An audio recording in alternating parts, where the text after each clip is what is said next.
9:06, I'm gonna call this, Adams County Board of Supervisors meeting out of recess to order. Please stand. You go say vacation.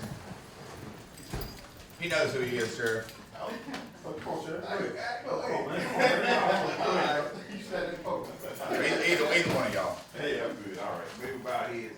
Father, we thank you for this day and thank you for allowing us to be here. Thank you for continuing to be in our joy and our strength.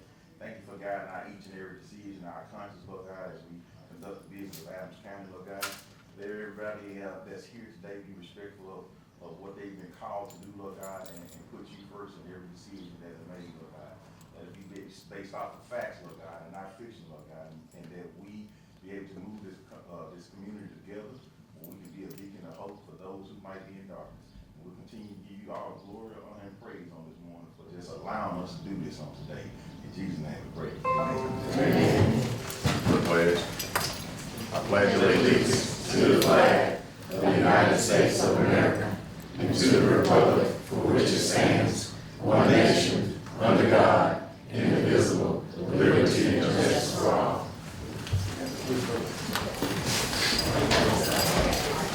So I smell something too.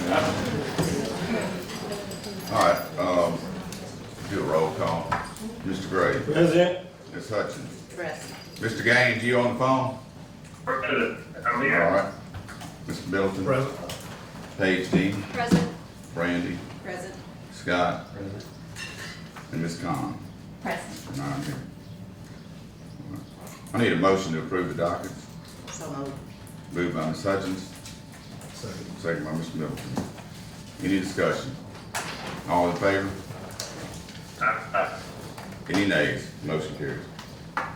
Okay, we got special presentations. Which one? Miss Baldwin. Ms. Baldwin? Come up, MCSA contest 2025. Okay. Read it. Don't be scared. Come get that money, girl. This is a certificate of scholarship. This certificate is proudly presented to Brooke Baldwin by the Mississippi Association of Supervisors Minority Caucus for Excellence as the winner of the 2025 MAS-MC essay contest, signed by Demario Boot, President. Congratulations. And it is He's always got the check. $1,000. Congratulations. Thank you. Beautiful smile. Thank you. Yes. Have a safe trip. Okay, wait, we All right, got y'all- we got one more coming up. Who's got that one? Supposed to be more, but you, That's enough. it's in your back. Dominic, oh, Lord, you seen that package? Be like pulling me in the teeth. Be safe. Thank y'all. Thank you.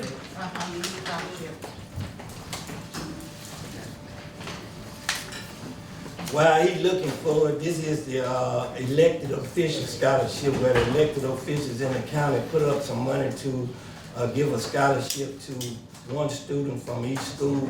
So this year, Was that one signed? yes, this year, Randy's got to sign this one, doesn't he? Sir, yes,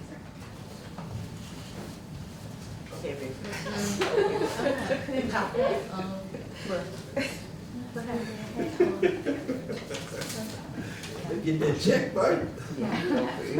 Put on the table. Oh, he gonna make you do it. This year's scholarship goes to Dominique Dawes. Yes, ma'am. Come on.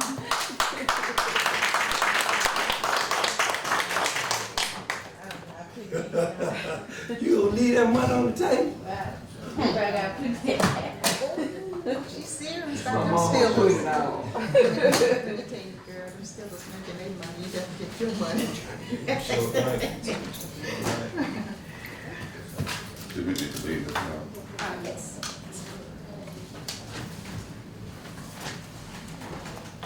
Very smart young lady. She also was, oh, you gave me your woman. This is a $500 scholarship. Sheriff, you wanna, where the sheriff gone? You wanna come up here, since you part of this too? Okay. Angela can hardly step up You can't just see a me? point. I'm short as hell, and I'm got on heels. All righty. Excellent. Congratulations. My baby. Thank you. Congratulations. Thank you.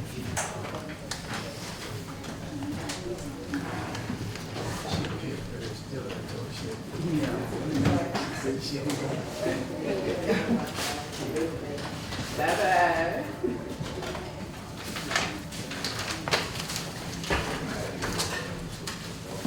County business. Scott, we county business. All right, everything's gonna be y'all. All right. City government business, if any? Any city government business? All right, we're gonna move straight to the departmental reports. Sam, you're closest, you might as well come on up. Good morning, board. Come on. Sam Minor, Veteran Service Officer for the county. Got a couple things, just want to remind you, first that I'll be attending the, National VSO Conference in Kentucky. Leaving out on the 11th. Everything's already been assigned and everything, so. The second thing was, the stand down on, July the 7th, I'm gonna say June the 7th, at the safe room. It was a success. Just wish I would've had a few more veterans over there, but, we're working on a way to, get the word out better for them. Want to give, special thanks to, Stein's Home Hardware, Walmart, Build a Home, Red Top, for donating, door prizes for the event. And I also want to, give a special thanks out to, Cora, Janine, and Brad for volunteering their time to come over there and help make it a success. All right, Everything went off without a hitch, so good. that's it. Unless All right. you have any questions for me. Did you learn anything at that conference? Oh, no, I hadn't been yet. Oh, you hadn't been when No, I hadn't been yet. I When is yours? go, next month. Okay, Yeah, July the 11th, well, actually the 10th, I leave out. all right. Safe travels. I appreciate See it. you later. I met one of the ladies at the, conference that we just had, and she asked about our veterans. They was with the veterans up there, and she asked about, you. And she said, please let you all, representative go to the, national for this convention. I said, he's already been approved and, and booked. She just jumped up and streamed, so she was so happy. Let's that- hold the park. Yeah. All right, thanks, Sam. All right, thank you. Who's next? Oh, I need this school. Good morning. Good morning. Marvin Swayze, Supervisor of Adams County 911 Dispatch, and I have the total number of calls for service for the month of May. For the Sheriff Department, we have 562 calls. For the Police Department, we have 966 calls. For the Fire Department, 30 calls, and there's a total of 1,558 calls for the month of May. All right. Also, I have a request for a replacement of Chastity Brown. Okay, have y'all got the paperwork? Have you got any paperwork, Should already. or do I have it? You should have. I don't see any.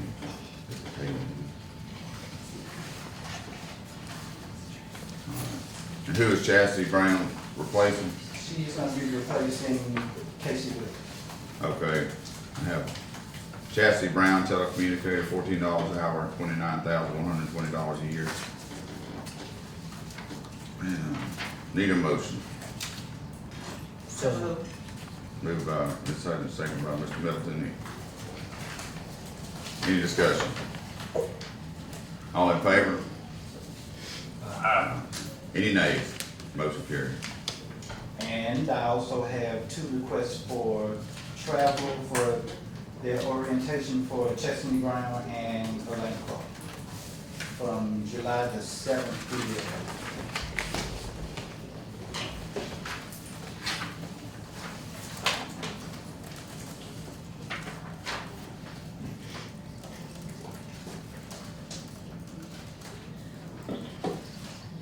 A whole bunch of people to that one there.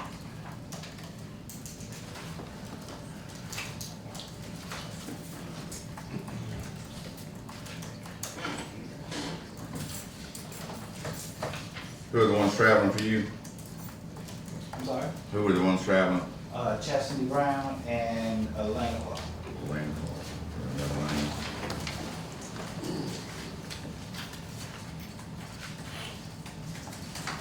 Okay. You heard the request for travel, I need a motion. So moved. Moved by Ms. Hutchins, Second. second by Mr. Middleton. Any discussion? All in favor? Aye. Any nays? Motion carries. All right, that's all I have. Thank you. Thank you.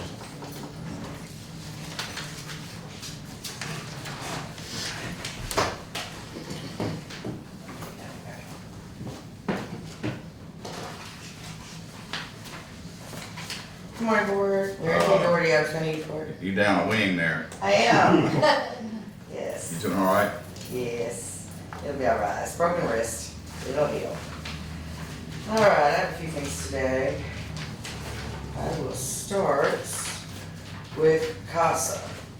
So our CASA budget, originally, I don't know, and it was some time ago, we were, awarded $7,000 for travel in the CASA budget. But that was a couple of years ago. Last year we didn't use as much, so this year is why I'm assuming that it was cut to $3,500. Unfortunately though, now I have a very active CASA worker that is going and visiting all of her cases. She sees, I have a latest report here, I was gonna say something, sorry, one-handed, give me just a minute. She has currently 26 cases and 54 children that she has to go out and see every month to have a report on them for court. So she is traveling a lot, averaging about $500 a month.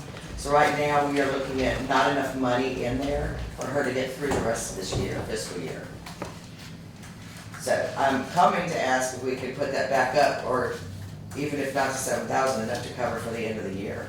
She's got to be out there as part of her, she has to be out and visit these children in their home environment, wherever they are placed at. I did pull their budget and they don't have any money in any other category to move to the travel, so it would have to be an increase. Okay, and, this isn't, refunded back to No, the county? CASA is paid through the county. no cost is paid. Just her, all that we have in that budget is her payroll, her fringe, and travel. Where can you pull it from? I can pull it from another department, another fund, but they don't have anywhere in there, they have nowhere in their budget to get to the end of the year without something at all. No, those didn't come from this general fund. General fund. General fund, Kevin? Mhm. All right, so what's the increase being asked for? 3,500, what was, or did you give So it? it was originally $700, and so it'd be 7,000, what did I say, sorry? 7,000 and 3,500 would be back to what it was originally asked for, that had been approved, but that was a couple months ago, I'd say, but, years ago, sorry. So tongue-tied today, it's the wrist, that is the request. It's the 35, but I think we can get away with less Yeah, for the end of the year, just a 500 for the next, July, we said we have 300, it's 1,500, $2,000 would get us through Yeah. to the end of the year. Okay, you heard the request. Need a motion, $2,000 increase.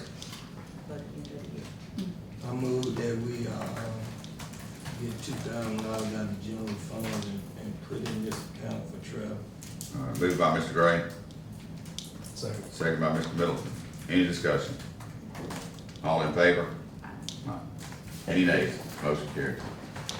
All right, next Everything I need to I sign, or have, it'll be later? I'll get it typed up. Okay, thank you. next I have, I guess I need to bring this to you. I need to sign. There's some funds that I sent to you that I need to move around for detention. And it's just some that I need to move from one line to another. Yeah, it's the budget, the bottom line stays the same, she's just moving around categories. Okay. Does that need to come before We the didn't board? approve that? Yes. Okay. So moved.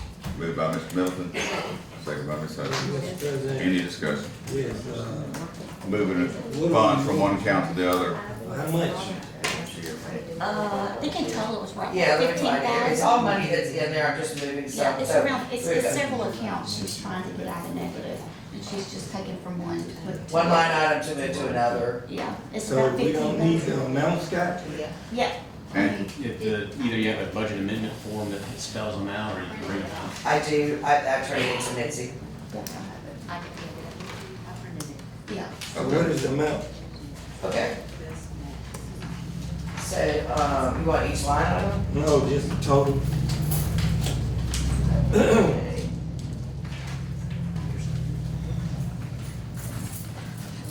I removed $9,500 around. I needed to take some, funds out of negative, line 62, cause they need some supplies, it was gone to negative, I had to move 4,000 into that line. And I moved 1,300 from line 681, and I put 3,000 into 696. So I had taken those funds from other funds that had too much and moved them into those three lines. So Thank you. for 8,300. all right, all in favor? Any nays? Motion carried. Okay, so another. I have some travel coming up. You should have, copies of all of those. I have 13 people going to the, Some travel. yeah, just a little. To the Mississippi Association of Drug Court Professionals, and that, trip is August 13th through the 15th in, IP Biloxi. And I have it all written up for their hotel and their registration there for you, and I can name off all the people going if you'd like. You need people named off for your record. It's all reimbursed, right? Yes. It's all reimbursed. Everything is reimbursed, except for one, which is the judges. He has it in his Budget, budget though. yeah. Everything else is reimbursed through grants. Okay, you heard the request? So Need a moved. motion by Ms. Hutchins. Second by Mr. Gaines. Any discussion? All in favor? Any nays? Motion carries. Great, thank you, that's all I have. Excuse me. Yes, ma'am. Got a question. When everybody attend this conference, is anybody over there working? Yes. The building will still be open, we do have some people that will be there. Okay. Not everyone goes. Okay, I do have quite a few going, but there'll be a couple people there. okay, Keep it going. all right. Alrighty. Good morning, Morning. Denise Price, purchase clerk for Adams County. I would like to state the procurement card and travel card across the minutes for May for approval. So moved. Moved by Ms. Hutchins, second by Mr. Gray. Any discussion? All in favor? Any nays? Motion carried. That's all I have, any questions? Don't believe. All right, yeah. Yeah, here's one. Yeah, here's one coming. I see some quotes here on the equipment, lease equipment purchase. Are these just quotes you giving us, Just or Oh, no, for that's- financing. That's for financing. this is for financing? That's for financing. That's what you got, The okay. quote, has already been completed and had the bids for who won, that's for finance. Okay, that's right. Okay, thank you. You're welcome.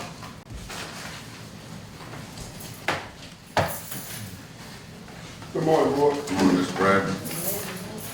Brad Ralph, Adams County, working on the and also 501. Got a couple things this morning. I know we did talk about, everyone knows about our sirens. We was able to go get a sole source, letter from Federal Signal. Also, we got a new revised quote. Like our original quote was read at like 61. So we revised the quote and they would save like read at $4,000 or $5,000. So the new quote will be $56,849. I did forward it to the county administrator, kind of look at for the board decision on that.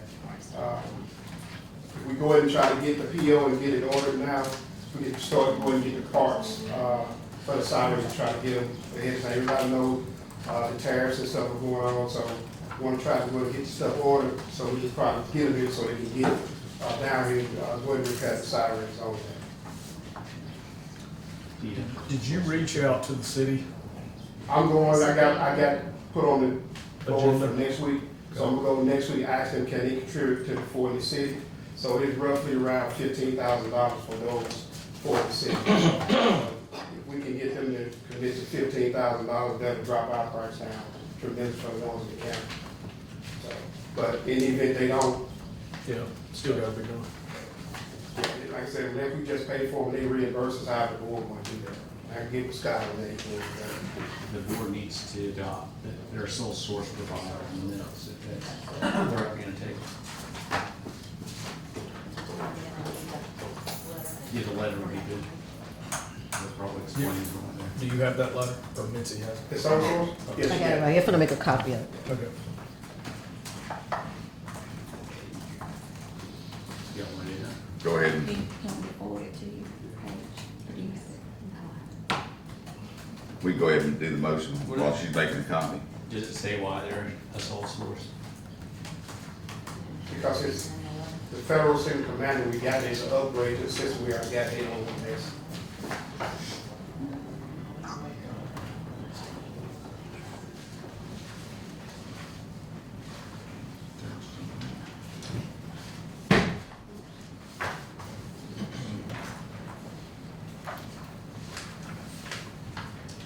Okay, can we go ahead and pass that, or are you looking that up, Scott?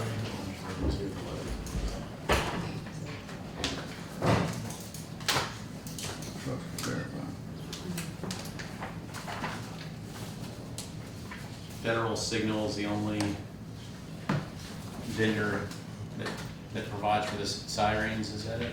Yeah, we got federal city sirens, yeah, that's they.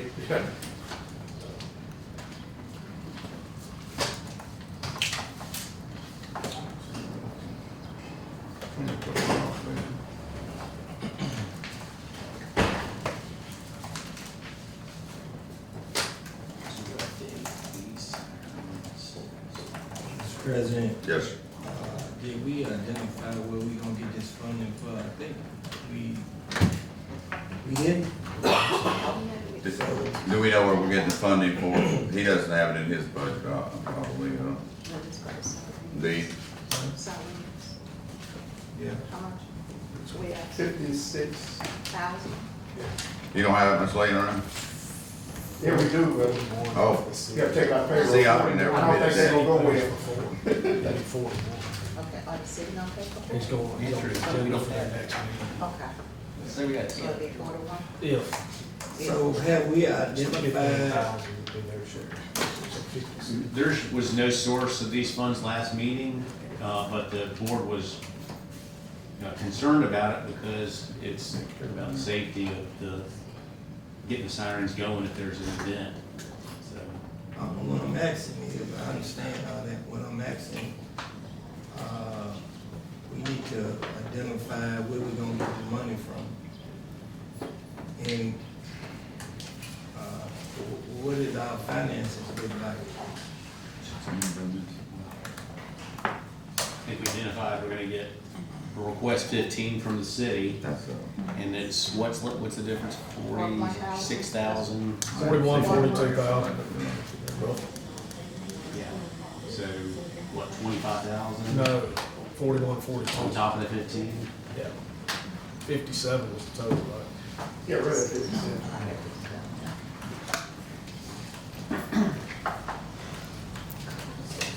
Excuse me.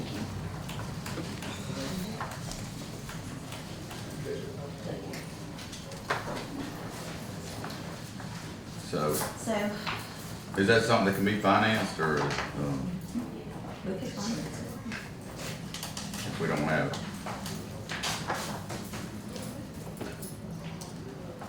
I didn't, It's equipment to update our sirens so that they can work remotely, is that? Well, the new software, the old software we had, we installed back when staying on was there, so it's a new mobile app that I did use on the phone anywhere instead of the radio system that goes down. so this is upgrading the current system we have instead of Yes. replacing Yeah, it like because we you got the software discussed. and The all only that. way they can be activated now is manually on site per. Yeah, you gotta go climb on the phone. Yeah, open it I up. mean, you can't do it. Right, you can't do it. Okay, are they ready to go as soon as you give them a okay, or y'all got Yeah, as dates soon as they set? get it, they or- got the order and stuff, and yeah, that's what they waiting on, PO to get it, order to get it shipped. So let's bring out, use the general fund and give me time to look and see what other area I could draw it from, but to get it ordered, can we use the general fund? I'm requesting use general fund. Okay. So, We need a motion for sole source provider first. So, Moved by, Mr. Middleton. This is Second an by update Ms. of Hutchins. the software. Software is typically considered sole source, and it's particular for this particular siren. so have you, Any discussion? yeah, have you looked at our general funds to see what it looks like? General, Ms. Miss? the general funds are good. Good, okay, okay. All in favor? Aye. Aye. Any nays? Motion carries.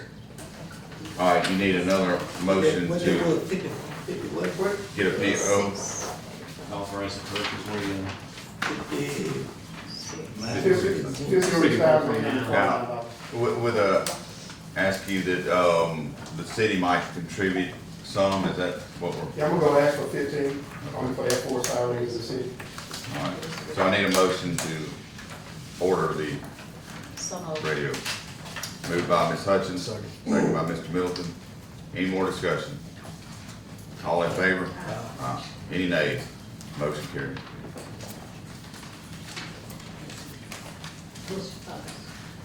So we got it approved for the sole source, and we did get it approved for, to do the purchase order, correct? Yes, So Missy, are you gonna email me the account? Yes. So as soon as she email me the account, I'll give Brad the PO to get to the. You get word.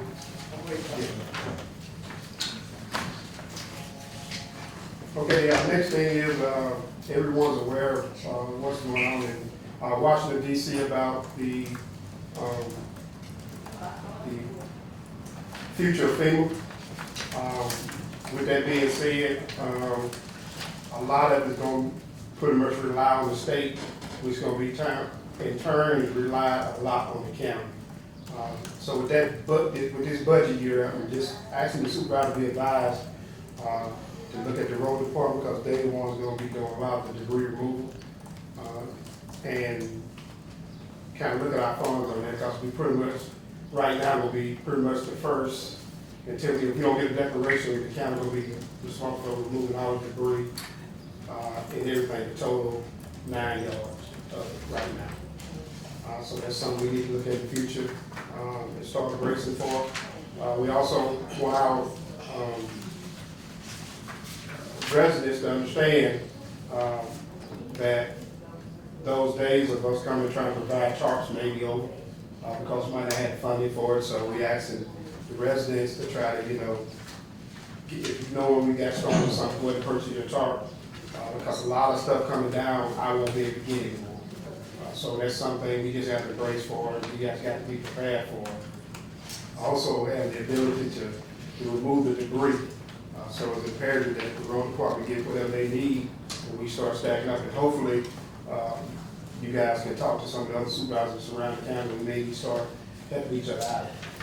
That's what the time, because the way it looks is, if the federal government sends the state, the funding, the monies, we don't know how much money we're gonna get for our threshold, and the threshold has gone up now. So they push the threshold up, that means we gotta have a lot more damage done, for us to even be considered to get a federal declaration. But we are working on the McDavid side and with MEMA to come up with some ways where the state can raise money, for our rainy days that we can help counties out, in the event that they get a significant, outburst of storms.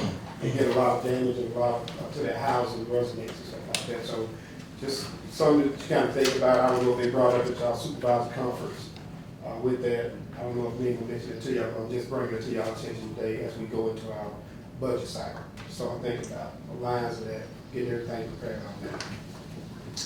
On the Mr. President, let me ask a question. Go ahead. Do you have a ballpoint figure, how much the tarp's gonna cost that you probably would need? I know it's a whole lot of them. Well, normally a top run was like $20, about $20. So I know I'm gonna try to reach out there, see if there's organizations that can't donate. That's what I was just finna say. I'm gonna do that, that's what I'm doing on my side, trying to see if we can get something to store them.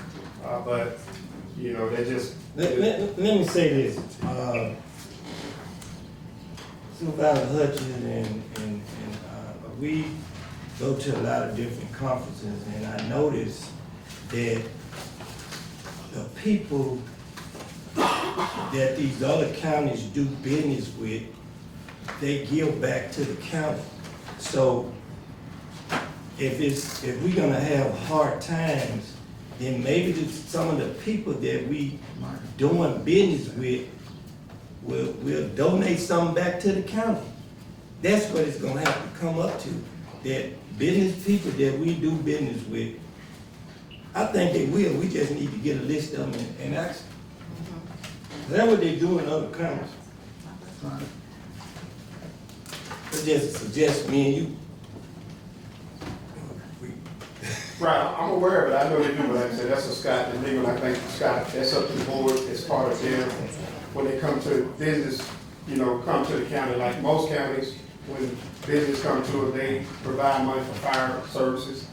They do provide it for the tax write, so I don't know, that's something that, you and Chandler can start asking, to start, you know, company provide tarps and stuff, for, you know, so many that we can have on hand, just in case for rainy days or something like that. So these tops are for the city and county residents. Right, it's countywide. So I got one in mind, I'm gonna reach out to myself. Okay. On the fire side, I want to thank the volunteers for helping the city out this past Friday with Live Oak Nurseries.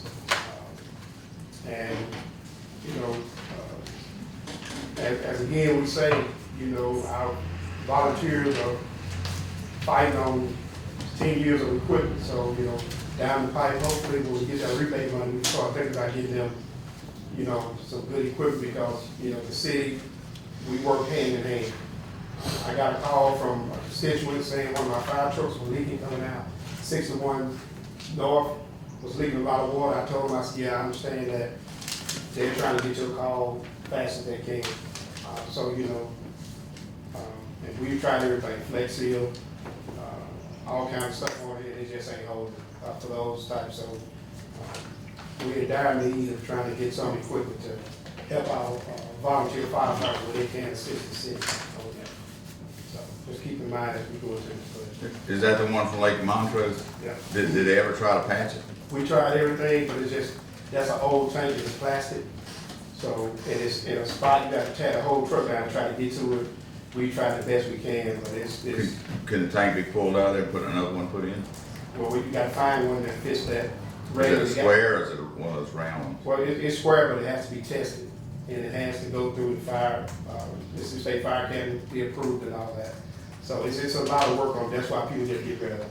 Because by the time you keep patching them up, they got to be serviceable. And because if something happens, we can be liable for it. Put the wrong tank in there, it don't hold, it don't pump. So we do have some other trucks we're gonna try to fix, but if we just get, you know, a good decent sized truck to have in the fleet, you know, every 4 years, I think we should be good. Just look at that, Brad, when you get a chance. Okay.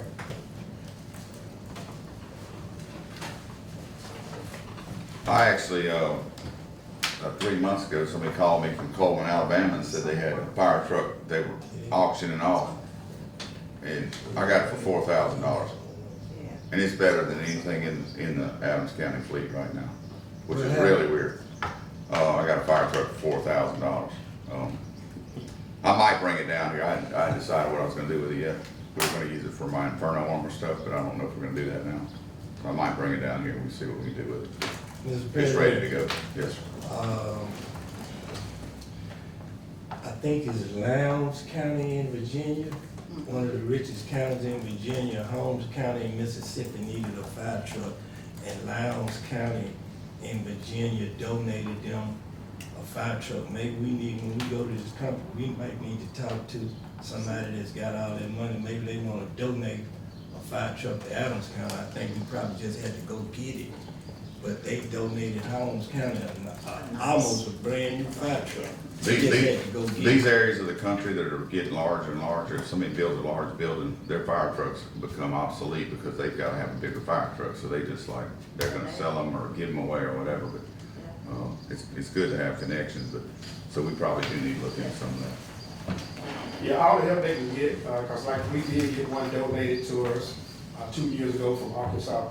And we went and got it, and they brought it back, so, you know, we're doing our part of it. But, you know, keep in mind, Mississippi is a lot of rules, so it's first come, first served, and, you know, so then a lot of times, you know, like the President said, you know, $4,000, you know, you gotta have some monies in the budget to pay for it. So we try, if we see a good deal, it's hard for us to try to make a deal on it when we don't have money to pay for it. So it don't need us even acquiring about it if we don't have money in the budget. So that's why I was asking, you know, if we get just some of our fire rebate money, we can use that to try to at least get some type of trucks in our fleet, and we'll be good. That's all we ask. So just keep that in mind through this budget season on that. And I think the city appreciates it because we all in this together. If we are our county is one of the most particulars in the state because we only have one municipality. When you talk to counties, they got 5 or 6 municipalities and different fire units. You know, it's kind of hard with us because we can jail pretty good because we work with each other on that. So I just want to thank y'all for all y'all do. If there's any questions, that's all I have for it. I'm sorry, I forgot to get Ms. Carmen. She's our summer worker. She's been working down in the emergency management office. She's doing great. She took some of the EM classes that she passed, so she's 100. She's EM 100 certified now. So she's one of the first students that have took that class and passed. So she even got a shirt to prove it. She like paper, you know, that's her choice. You know, but she's outstanding. I want to thank Supervisor Hutchins for allowing her district to be a part of the EMA. Thanks. Yeah, I thought she was part of your staff. I'm trying to recruit her. She wanted to go be a radiologist. Yeah, so, but, you know, and we took on a couple of fire scenes, so I think she liked it. She just don't like smelling like smoke or nothing like that. It's gonna be all right, so. Wash your hair every time you get in one of those Let me deals. say this too. We also have another summer worker here that's working in the Chancery Clerk office. And I'm so proud of these workers, these youth workers. I have to say, over 14 years ago, I came to the board because of the fact my daughter was looking for a job. And I was not able to help her with a job. You know, I was trying to get her a job all over the place, and we was trying to find her a job. So I said to myself, I'm gonna go to the board and ask the board, would they approve some money for us to hire some youth workers? And, you know, they jumped on it. They had no problem doing it, and they thought it was a good idea. So we've been hiring at least 10 to 12 youth workers for over 14 years. So I could say it's been about 200 youths gonna come through here during that time. And they have worked out pretty good. And it gives them experience. It gives them a resume. It gives them a starting point. As a matter of fact, we have hired some of the youth workers that have come through this program. So I just, you know, I'm proud that I was able to do that for them. And we will continue. You know, this board has continued this forward, and I hope, you know, once I'm gone, that it will continue to go on. I'm not saying I'm going anywhere soon. Don't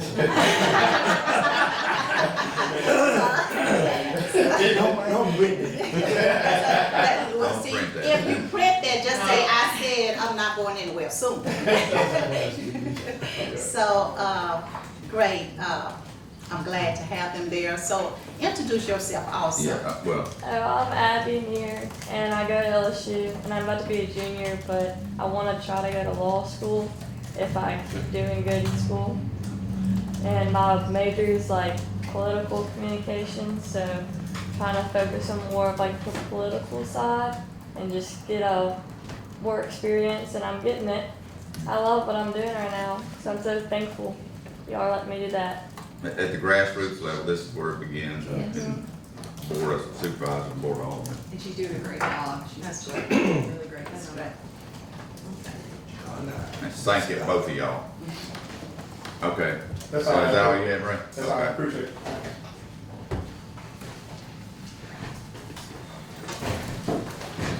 Good morning, board. I'm LaShae Riley. I'm the sanitation clerk / supervisor for Adams County. I was coming in to do my departmental report this morning, let you guys know that we have 3 active sanitation trucks that are running for the morning, for the Monday and Thursday route, as well as the Tuesday and Friday route. And they have satellite trucks that go down the roads that the big trucks, the big ton trucks cannot go down. We have about 5,834 active accounts that paid last month. 5,834 834 active. that paid last month. Now, we That have- paid. Yeah, So that we means- have customers that pay yearly, Uh-huh. so they don't, it doesn't show up in our report because they pay throughout the year. They pay once a year. So it looks like we fall off when we come back, but that's because they pay the annual amount, which is $396. What percentage is the 5,834? The majority of total, them, or do you know the total? Was everybody just guessing at it like we've been doing for the last 3 years? well, let's say, I keep up with it actively on my disk drive, but, percentage wise, I don't have. We started out our balance with about, 3,861,174.73, and we ended last month with 3,898,756.68. So roughly we gained about $37,000 last month in sanitation accounts. Regular accounts, we did about 5,994, and we had about 422 drafts, that we draft out their accounts every month. ACH drafts that we get every month. Okay. So, Who's been handling the complaints lately? we both handle, myself and my, deputy clerk, both handle the account, the reports, but we keep up with the reports. Now, we haven't had very many that actually were trash reports. The majority of them are calling in about limbs and lumber. They're tearing down houses and they wanna know who can come and pick it up. The few that we did have that we thought were active, they didn't have trash out. At the time the trash truck rolled by, they came by too early and they didn't have their trash out, so they went back and got it. But we do keep up with that on our reports, and we were told to make sure that y'all know when they do go back out and get it. So that if they don't, pick it up, then we can bill for it. But every report that we've had, they go back out and get it. All right. Thank So is there anything else y'all need to ask me? I got 5,834. Yes. you. All right, thank you. Okay. Tim, you look like you're ready to go. Yeah, Mike, now that I've got the right report in front of y'all, I'm here to go. The first report that I passed out this morning was a single page, and that was actually a different district, that was Callawhill District. So the report that she brought around to y'all a while ago is actually Adams County data. 398 requests for 911 service, 290 of those transported. The percentage of transport at 73% is an increase from last month by about 4.5%. So we're still seeing an incline of people actually accepting transport when we get there, not just calling us, getting their blood pressure checked and confusing the code. City had 8 minutes and 30 seconds at 93%, and county was at 14 flat with 94%. A total request of 1,078 calls in May. We had huge spikes occur in the site. It went up into double digits from a single digit, and it was like in the 20s. So we had a huge spike in site. It's normal, we track it every year, the temps go up, the attitudes go with them, it gets worse. We did notice an increase in flights from the field. 19 occurred. Now, the acuity level of these patients are not the patients you run to the local hospital with. They have to go to a level 1 or level 2 facility. Some of that's a state regulated thing. Some of it's just getting them to the right facility to get everything that they need for either a stroke or skinny. So, we watch all those to make sure that we're not overactivating that flight criteria. We track them very closely. And I do want to give kudos out to not 1, not 2, not 3, not 4, but 5 helicopters that fly into this area. We obviously have our own helicopter that's right here, but there are surrounding helicopters that come in, and there are times where we have 3 of them at a time committed coming to Adams County. So I will give them thanks for that. They're doing a really good job of backing us up. I want to point out too that we had an EMT I put up, she's an EMR. It's a nomination for 13 states wide region. They only do 5 employees of the month for various different scopes of practice. So for me to put somebody up and then go through the selection process and get selected out of that 13 states worth of paramedics, EMTs, and EMRs is a huge thing. Tracy Goad was selected. She's really good with that bedside manner. She puts people at calm with that bedside manner, and she does not stop. From the time she hits the ground in the morning to the time she gets off, she is non-stop, making sure that truck's ready to go, helping with that patient care, talking with family members, escorting them around to the hospital where they need to go. I mean, she is a huge asset, and it showed because she was selected. So I just wanted to give her props for that and let the board know that's the caliber of people we have working. And those people, she is from this area. So we grow them local, we retain them local, and we improve the service. So, y'all have any questions for me? Thank you. Certainly appreciate everything. Yes, sir.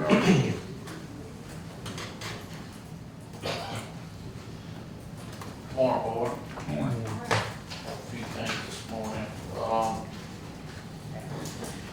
Have a budget amendment. First thing,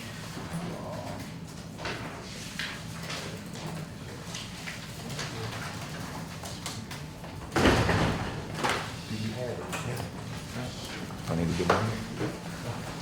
moving, 15,000 from line item, 150, 300, 632. That's asphalt, to 150, 300, 633 is concrete. Okay. Need a motion for that? So moved. Moved by Ms. Hutchins. Second by Mr. Dillon. Any discussion? All in favor? Any nays? Motion carried.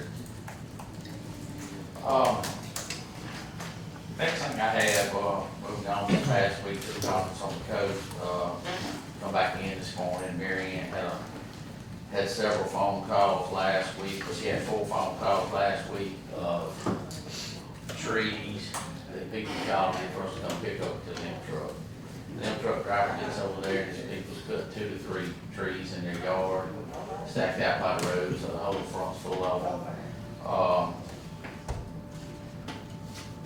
You start asking questions, they start telling you different things. Come to find out contractors cut 90% of these homeowners not cut 3 or 4 trees, they bring them out to the road for us to pick up. But the residents are learning what to say, no, we're doing it ourselves, things like that. She finally just on the phone and questioned to death, last weekend. A couple of them finally just owned up to it, that no, we had contractors do it. But we're starting to have a big problem with that. I know you supervise yourself right around, see it out in the county, throughout, the ditches are full, things like that. Call, won't know what's going on, they'll tell office one thing, then when they get there, they'll tell y'all something else, So, and we did discuss that at our meeting this week about picking up behind contractors, other counties pick up behind them. We started to get, cutting grass, get phone calls about busted windows. We had 2 last week, she had dealt with those 2. Went out and looked, the truck had a plastic bag over one window, one over the back window. after she looked at the question, do it, tell them we're gonna get a sheriff's report and get this, people back out. No, I don't wanna do that, it's too much trouble. So it's a lot of it going on, it's a lot of problems for the secretaries in the office to deal with. She had one right there, she had a dump truck busted one right there at Cloverdale at that store where everybody gathers up and sits there and drinks all day. Had a vehicle there, rock fell off the truck, busted, not even hauling rock, all the sand and dirt down to the river, you know. So once we got the question, then they went out. I don't want the sheriff around, but like I said, if y'all get the calls, you know, help us as far as the road department of, you know, if it's a contractor, you know, once they tell them at the office and if they own up to it, you know, let's stick with it. It's hard for us to go do and keep up with one truck, everything Jeff got to do anyhow. But we are having a lot of calls, and like I said, the residents are learning what to say. You know, so I just want to bring that forward. We're stressed out this morning. Last week, she dealt with all that, but, Well, Robbie, Jeff's been doing it long enough that when he pulls up, he knows whether it's he gonna take contract. pictures. First thing he'll do is take pictures, send them to the Yeah, I office. mean, there's a noticeable difference between Correct. what a private landowner can stack up by the road and what a contractor can stack up by the road. And that's what I'm saying, I just asked the supervisor, you know, if you go see something like that, I mean, he sent pictures last week from concrete through the yard, been pruned all the way through the yard, you ain't got up on the ladder for none of that you see. You know, you got somebody hired with a lift to come out, cut them off, then you gotta get them out by the road with a, you know, skid steer tractor or something, that's, me and my kids and my wife drove that, the log out to the road. If we rolled. Correct, we rolled. You know, so, I just wanna let you know, we're dealing with more and more of that right now. For some reason, I don't know why, but like you see, you go to question, they, no, we did it, that's the first thing they said, well, we did, but you can tell, you did. So, Robert, I want to elaborate on that a little bit. The Supervisor Gray had called me last week about the one on Greenfield, and I think we discussed that the first meeting of. You're gonna be doing it adjudicated lot. So when is that, we did it as adjudicated lot, right? So when is that public hearing for it? It'll be the next month. It'll be the next month, okay, all right, thank you. All right. Robbins Lake, I'm gonna touch on it just a little bit, Mr. Middleton. Mr. Beach was at the office this morning again. I talked to Mr. Ford last Thursday about it. He gonna order his pipe, get ready to get started. We want to have PDF file, the design of it. I did not have a paper file, Mr. Ford's got it too. But he's gonna meet with Mr. Beach today and try to get things straight where he can get it drawn up after before the state gets the state approval where he can order his pipe. But just moving forward, I mean, we didn't give everything to go ahead. He can't order pipe and get ready to move forward once it's designed and approved by the state. Was waiting for. Still, you say Robbins Lake, Yeah, that's what you talking about? yes. Okay. You know, I'm just, you know, we're trying to make sure and cover all our bases, and Mr. Ford was on the same page this morning, we discussed it. I told him I'd bring it up, so he's gonna meet with Mr. Beach and, you know, go through the design and make sure the state approves it before we move forward with it. But he is gonna go ahead and order his pipe at this point. Just wanna bring that forward. The trees, Mr. Slover, I know you were gone last week, the same week we were, but at 12 Grafton Heights, maybe get hold of the homeowner about the sewer running into the 12 Grafton Heights. project that EWP on Lofton Lane. What you got about? The lady behind that site or across the ditch on the hills, she's got a lot of sewer running That's what that is? into the site. So we inspected it the other day, we noticed it, and I took a picture of it, and Mr. Slover, he, sent her letters at 12, Grafton Heights. I don't know the lady, I was spoke with her, but matter of fact, that day we went around with her like at home, the first day we looked at it.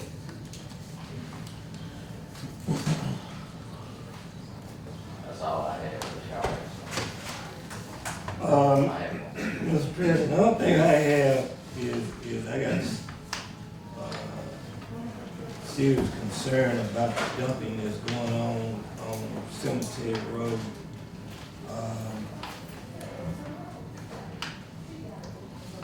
I just think we need to find a way to put a camera on one end of the road and put a camera on the city end of the road, whatever the case may be, where we can see who go in with stuff, and if they don't come out with it, that means they done dumped it.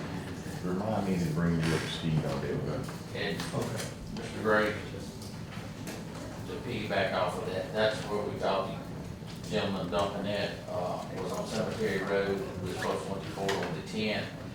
Mr. Slover was gonna get it changed since I was out of town, but we can go, I don't know if he did. But that was supposed to be Well, on the 10th. in the process of going to court, the penalty for doing it need to be something that make them don't wanna do it no more. I think the board adopted $1,000. Yeah, that wouldn't Guilty, look it'd big. be $1,000, is what the board had in place. Robert Slope looked at that, I'll go back to that. I did have one more thing, the River Road, we're down that River Road, talking point, we have made it to the big hole, to the levee. The levee is blown out right there, Robert Johnson's place again. It's probably close to 100 foot of that levee gone, but it was two places blown out before that. We got to where we can get back there to that, so we are working on it. It's not gonna go as fast as it has in the past, because we were getting materials off of Mr. Johnson's place, and we knew this was coming, that he'd be planting trees on his property. So we're having to wait till the water gets down off that sandbar to try to get materials to get around to it. We are hauling some river sealed dirt from where we stockpiled at the location to get to there, and we have made it there. So we are starting on that hole. I did speak to Norman Patterson at the meeting this week. He come and talked in our class, and asked him would it qualify for EWP or emergency, and he says no, reason being is it's nothing there to protect. It's gone, you know, the road's gone.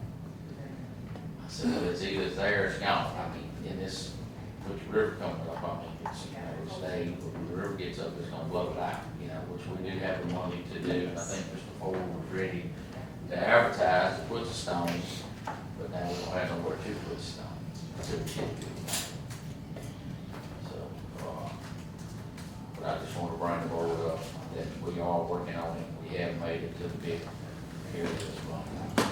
You have a date for the hearing for Robbie's, where he talked about dump trash? Did y'all change the date from the 10th It was to? scheduled for the 10th. While we were gone, you were gonna take care of trying to get it moved, where he caught that he got illegal dumping on Cemetery Road. Yes, there was a couple of things that the county had, was it defended on, that they said they were gonna move it, and now, see what they moved it to. Yeah, I'm just curious, he was wanting to know, and I think Ricky'd like to know too. Yes, go ahead. I'm sorry.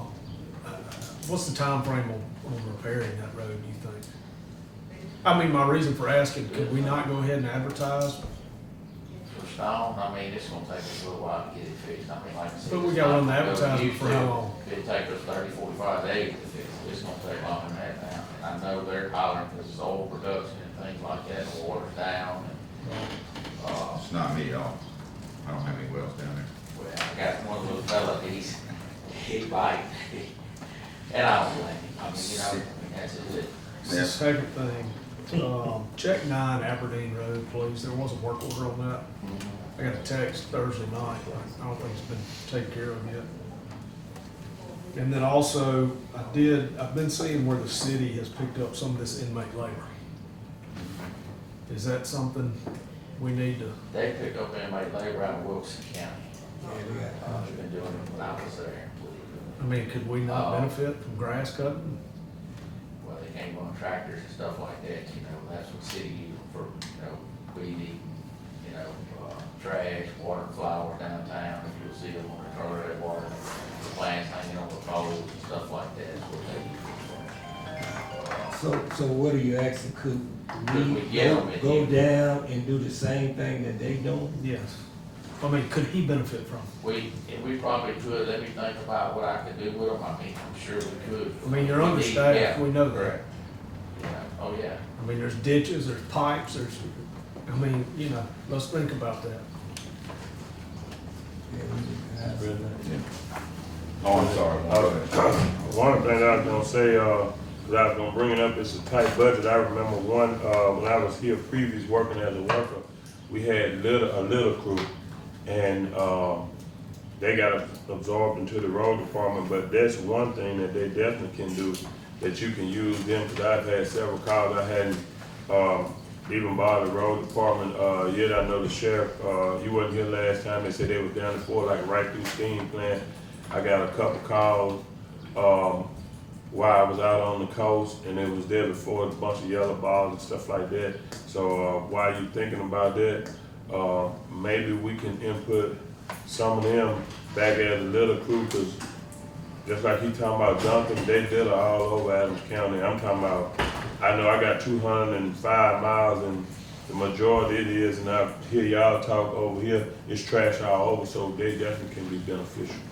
In some, but in other And areas. the city uses theirs like out in 61 some, that, do the same, what you're talking about, they got a guy over them, goes down, picks them up in a van, and he'll try to do it, and, they go down and pick up what trash they see, and like I said, what he's saying would be a good thing, we had somebody do it, work throughout that county, and just, Scott, I have a question for you.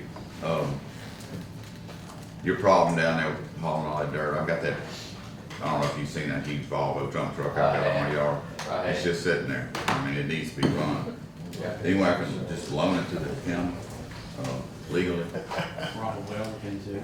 it's off-road truck. I don't know how many yards that thing holds, but about 4 times what And your like I truck said, when we hauls. start on that sandbar, the thing is, we're not gonna be able to go out on that sandbar with the truck, we're gonna take dozers and push that sand and material to us, and that's gonna take a while, we're gonna have to run a dozer, which we always do, but we're gonna have to push it, it's not gonna be as fast as making the loop as it was in the past, and we knew this was coming. Yeah. 2 or 3 years, I've been saying it, our only option now is, those doctors are letting us with that agreement, get it off the sandbar, but we have to wait till the water gets off the sandbar to start doing what we do. Well, if we can figure out a way for y'all to borrow it, it'd come in handy. Yeah. I mean, it cuts your dump down will. tremendously. Anything else for? That's all I have, Rob? other than that date, slower to get that to me. Thank y'all. Good morning, board. Update, Morgantown Road, phase 1. We submitted the PSV documents to MDOT. That should be the final submittal, and then they'll probably, ask us to we have to submit also a sampling and test proposal, and they'll review our construction schedule. Hopefully after that, they give us authorization to advertise their project. If there are any comments, they'll be minded to come in, so we're just, waiting on them to come back with that. We also would have to send out an updated estimate based on the revised scope.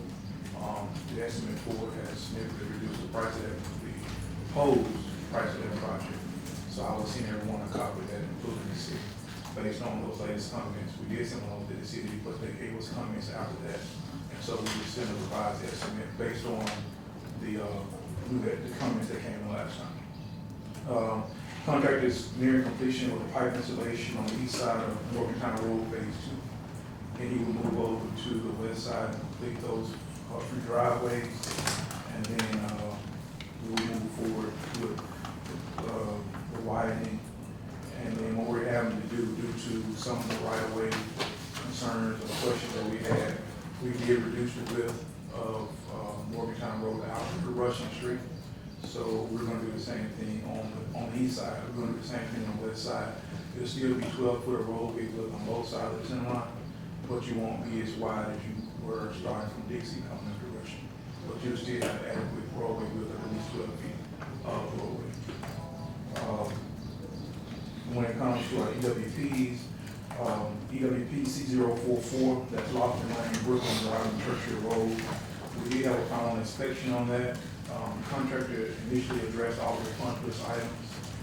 And so my understanding is based on the rain over the weekend, there was some additional erosion that occurred on Lofton Lane.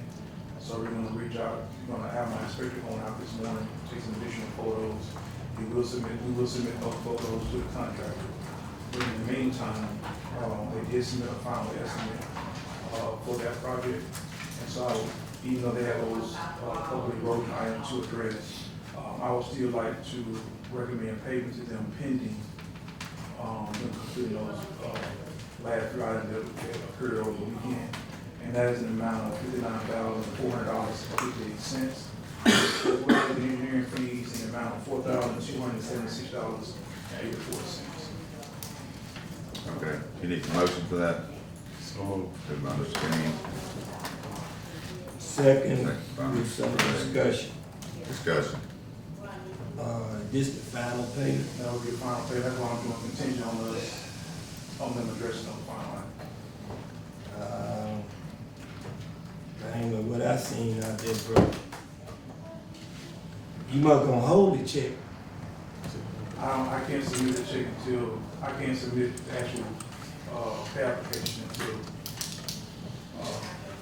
it's all approved. I want to go ahead and have it approved, so once everything is done, I can just. As long as we make sure that, what I seen out there the other day is taken care of, I don't have a problem with it, but I don't want nobody to get their last check, before that's taken care of. Warranty work. Any more discussion? Yeah, warranty work. That lasts a year, once they go and fix, I mean, once it's complete, it's accepted, then once they go back and work on it, it's a year from that area. But if it's somewhere else, it'll be another year, once they do that, within that first year. Right.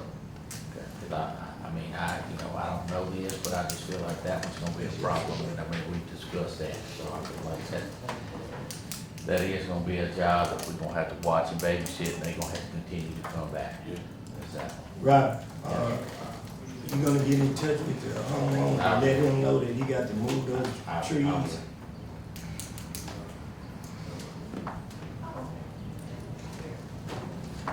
All right, any more discussion? All in favor? Aye. Any nays? Motion carries. All right, and once you guys actually, approve the docket for that payment, I'd like to submit a reimbursement, the final reimbursement for the property as well, so I get authorization to submit the final reimbursement request for the property as well. So moved. Moved by Mr. Second. Gaines, second by Mr. Gray. Any discussion? All in favor? Aye. Any nays? Motion carries.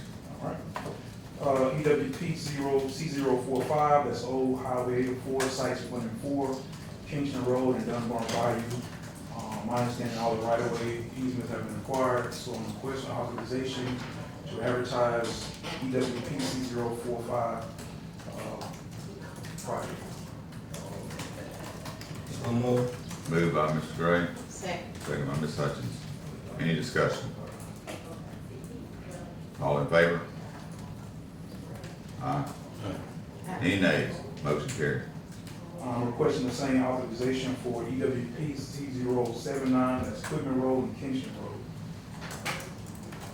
So moved. Moved by Mr. Gray, Second. second by Mr. Gaines. Any discussion? All in favor? Aye. Any nays? Motion carries.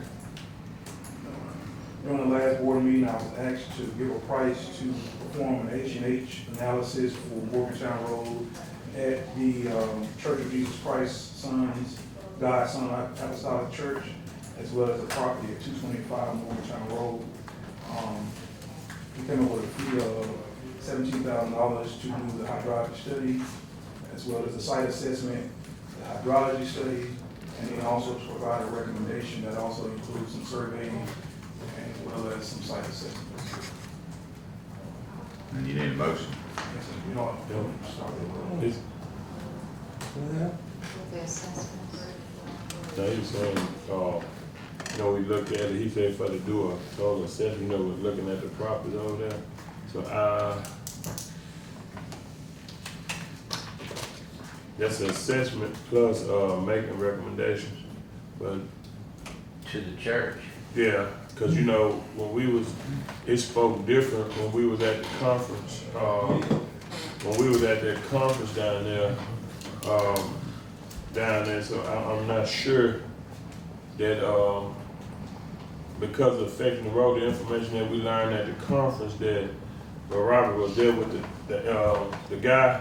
So we were responsible for the road, and we can do law fix off of the road if it's gonna come back to affect the road. But if it's not gonna come back to affect the road, from what I was understanding that we could not do that. Am I not correct?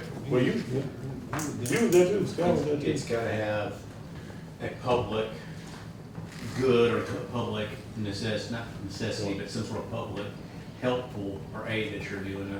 I forget the exact wording of it, is how the statute reads. And I don't know what we can do with the statue with the cemetery, with it being a cemetery that we're trying to protect, but we just definitely want to help, but you definitely got to stay inside the law from what I learned last week at the conference. So I think that we might ought to just take that on the advice until we look further into the legalization of it. Okay. Yeah, everything we deal with, it seems like our natural drains, in spite of people saying they're all the Board of Supervisors' faults for the way they built the road or whatever. I just don't agree with that. Well, and then on this. Erosion is part of life. On this case, I mean, Mr. Ford has made some recommendations. He's walked through it, I've walked through it, Skanks walked through it, and his recommendations don't suit the owner. The owner came to this board and the owner said, Robbie doesn't know what he's doing. He said, he doesn't know what he's doing. And Mr. Ford, Yeah, cause what we I didn't recommended. agree with what they said. Yeah. You know, and so this comes back to private property with me, the way I feel about it. This county cannot continue to pay to fix private property. And if this is a fixing private property, I will not vote in favor of it. I understand what you're saying, Supervisor Middleton, but the water comes off the county road, which the county put a cover running it through somebody else's property. If the county wouldn't assist in putting a cover and running it through somebody else's property, I feel the same way, but they didn't have to run that water through those people's property. They could have just let the water stay on the county road and just flooded the road, and it would have been a safety issue for whoever was using Morgantown Road at the time, because the water didn't have nowhere to go. Wasn't it another neighbor that diverted water?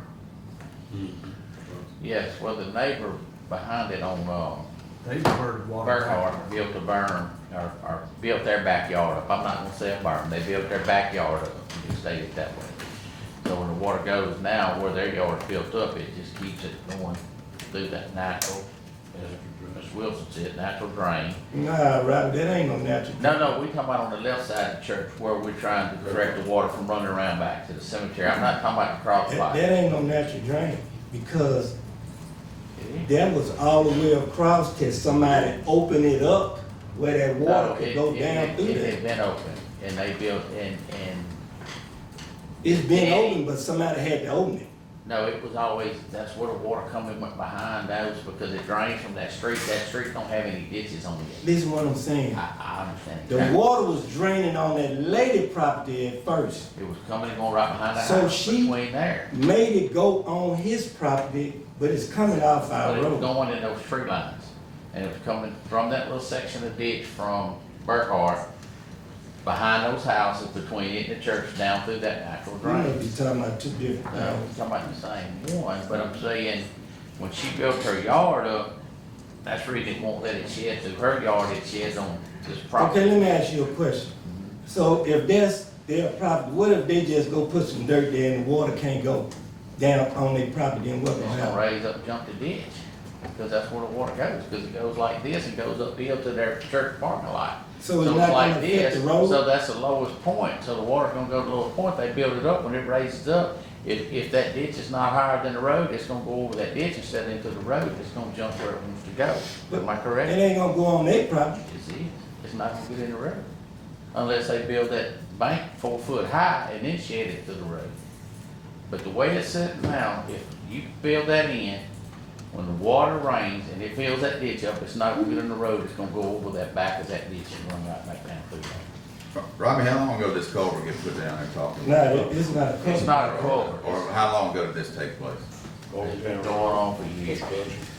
It's, see, it was flooding that little house coming in, going behind, because that neighborhood does not have any ditches. Well, In the front ditches, they don't have any in the front yard. So the water was designed to go, I say designed, it run behind the house. So this lady built her yard up, so it keeps water from going in her yard. Well, Mr. Ford made the suggestion to them to build up at the corner back there at the back to keep the water into that ditch that runs around behind it that he's talking about washing the cemetery. He's telling Mr. Ford that ain't gonna work. That's not gonna keep the water from going to the cemetery, which it is. But The landowners way you say- explaining it, I don't even know, I can't vision what you talking about doing that don't make that work. I can't even vision that. Explain to me, Mr. Ford. Please explain to me. I can draw it up for you. Yeah, draw it up, cause I guess you understand what they talking about, cause I don't. He was with us when we walked through it, he was making this suggestion. almost all the roads in Adams County were built on a ridge, and the water would run off on each side. I mean, it's just part of it.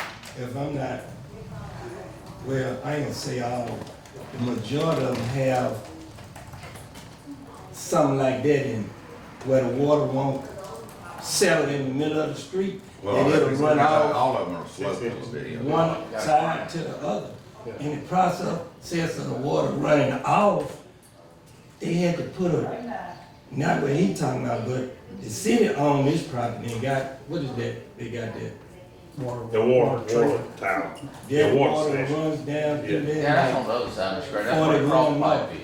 That's what we talking about the other side. Yeah, we're talking about the left side of the church. Now, on the other side, they put a cross pipe. From the other side of Morgantown Road, from, say, south side to the north side, they put a cross pipe there. And it comes through the ditches, out of all those yards or whatever property's there, and it goes under Morgantown Road, and goes out and hits the divide, goes out and comes around behind the old Woodman of the World, goes off, you know, And that's for all three of the properties I've been fighting on Yes. Morgantown Road. That's for Mr. Udemba, that's for Thomas Smith, and that's the church. I've been fighting that since I've been here, trying to, get some help, trying to figure out what we can do about this. But the left side, as far as putting the dirt, as Mr. Ford explained to the owner, to do, that would correct and prevent his cemetery from eroding away, you know. So do we have to go on his private property to do that? So you gonna recommend to him for to do that to see is it gonna work? That was, we recommended that earlier. I don't have to recommend it anymore. He came here, we recommended that when we was at the Way city. back, he At didn't the want to city do it. meeting, He said it and he wasn't didn't gonna work. wanna do that. He said it's not gonna work. I'm not, he already had that recommendation several times, and he said that's not correct. They wanna turn this into a EWP? And they tried to. EWP won't qualify. Won't I didn't think it was. Not close enough. Won't They tried qualify. that. We tried that too. Actually, we actually, not to put you off, Robert, but we actually have had NRCS involved in everything but Thomas Smith. We had that because the previous one on 225 Morgantown, Mr. Udemba coming here, he did a bunch of work himself, and he is possibly will qualify maybe this time because it's finna eat up the electrical wire, the power poles and wires under the ground. But with the cemetery, he had them out there. That's what we actually originally tried to do, let them apply under EWP. And I think they had been over there before on their own, but it wouldn't qualify. Is that Southwest or, Energy? Energy. Yeah, shoot me that law. When it comes to dealing with cemeteries that give us the authority to go on cemeteries, to do whatever we gotta do, send that to me. Yeah, but you've also got the other law that we've been working under, it's 19.5, 92.1, and the official adoption you find is that the work is necessary in order to promote the public health, safety, and welfare of the citizens of the county. And so it doesn't have to be the entire county, but it has to be more than just a single landowner, is what the AG is applying that means. I mean, and we talked about it in detail with another county after the AG said he couldn't do it. So you're gonna draw him a little map to show him where the drainage goes on that property and how it should be? Mr. President, I thought the dude from when we was talking up there said, after you fix that, then you could go on the property and fix whatever. That's what I thought he said. The AG said. No. I'm talking about what the man told Robert and you and me and Warren. I ain't talking about what no AG said. Yeah, we disagreed with that. Not with that guy, but with the guy that said he could. But he's a road manager just like Robert's a road manager. And that's and what he said he was said, doing. If it was eating up and eating back towards the road, he went and fixed what was the road to the road. You know, but it had to be active a road, you know, for him to do it. He would go so far as fix it. Man, let me say this. We got so many drains. What is Brooklyn? Brookfield, Horseshoe. Or whatever the case may be. Horseshoe. We putting ourselves in a situation where it's gonna, before I say anything, I'm just gonna show you. You see that? That's a drain. That's the hole that done created. That's a drain. That's the hole in the back of them people's houses that created.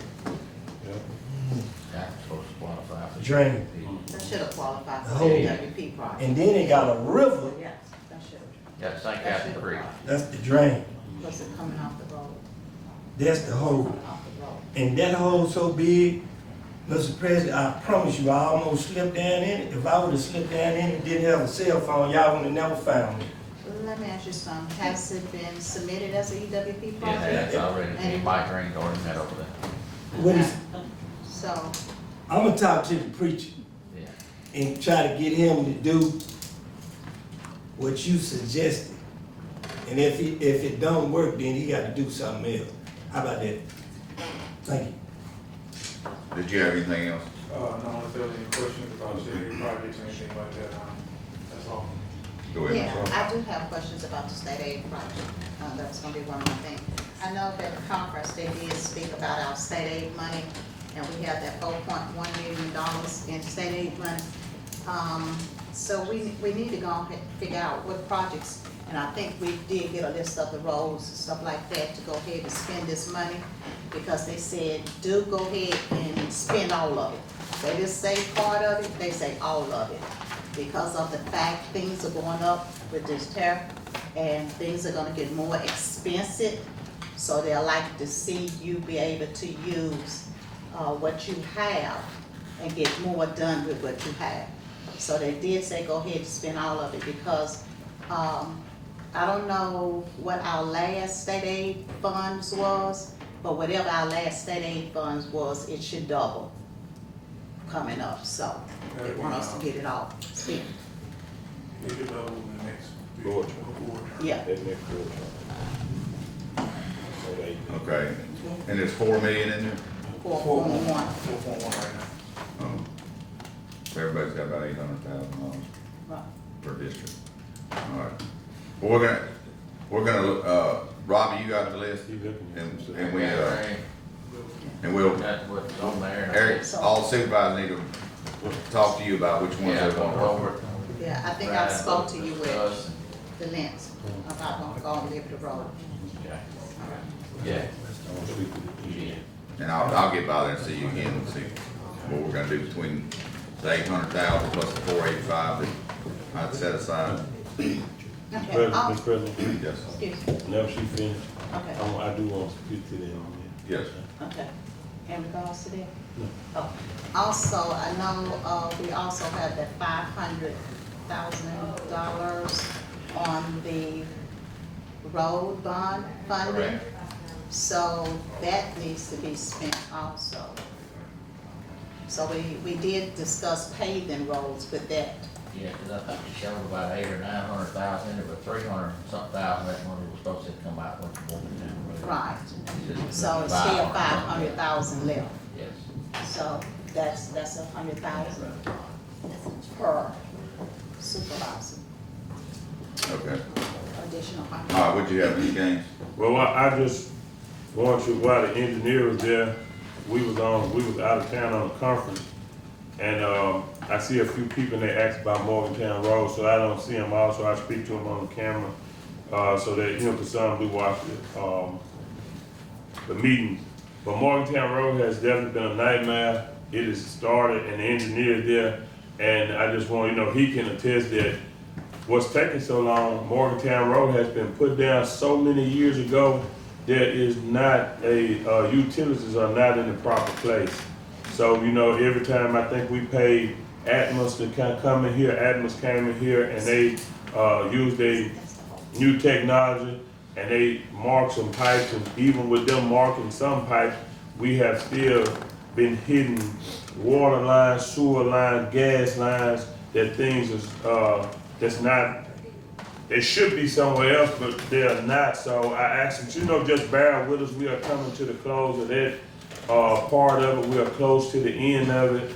And hopefully on phase 1, if everything goes through, it will be a lot smoother. So it should be, once the state approved, we should not have any delay in timing, and it won't be as long. So we are working, and I do want folks to understand this also. Once the Board of Supervisors bids something out to a contractor, it's in the contractor hands. We cannot go in and fix stuff, you know, things like that. And a lot of people don't understand that part of it. Well, some folks do, and some folks don't. Once the contract's out, if the county go in and do something, that you can kind of avoid those contracts. And I know the contract is complaining, and I know he is losing some money and some time, and he's still working with us. So I do ask him to just bear with us a little bit longer. Work is slow, but it is continuing. All right. And respectfully, I mean, it is a mess of a project, but it was never a short build out by any stretch. It's a 2-year project to begin with. I think the progress is going pretty well, having dealt with these type of messes before. You just have to be patient. Remember State Park Road? And that was much more easier than Morgantown Road. So. I think the citizens appreciated your update that you sent out while y'all were in conference, and I went to the church over there in Forsyth, and did y'all's homeowners briefing there, and it was a good briefing for them. But they understand that road was laid 80 years ago, and there's lines running everywhere, and nobody knows where they're at. Everybody that put those lines has been dead for a long time. There's no way anybody can tell you where they're at. But you're doing the best y'all can do. That's all. And multiple utilities. It's not just like State Park. One utility on each side. This is Adams County Water. And everybody's on our right of way where they're not even supposed to be. Yeah. It's a mess. So Yeah, I sent you pictures. I had a guy send me some pictures while we was. Anybody else have anything from Mr. Look Ford? at them on Morgantown Road and Second Street. I just sent them this before, where that water comes off Second Street, hits Morgantown. He thinks it's still gonna be a flooding issue there. It's not gonna be able to get to any drain. I just sent them to you, Mr. Ford, and I just sent them to you. He sent them to me while we were, on the road. At Second Street, where the water comes off of Second Street to Morgantown Road. He sent them in that bad rain. I didn't get none of that. See all the water coming off of that out in the road. He said it's not going, it's still going to move it. It's my first time seeing it. He just sent them to me. The guy that lives across the street. Well, I thought you said you sent it to Supervisor Gaines. I just sent them. Just now. Just in it. Send it to me. Okay. I just sent. Did you get them, Mr. Ford?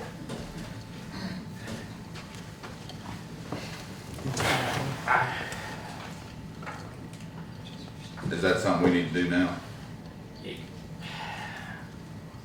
don't continue running off Second Street out in the road like that, ain't gonna be able to handle big rains, I mean. Well, that's something he's gonna have to look at then, huh? Yeah, I think that's something that the engineer on this right now, he'll look at. okay, that's what I sent it to you.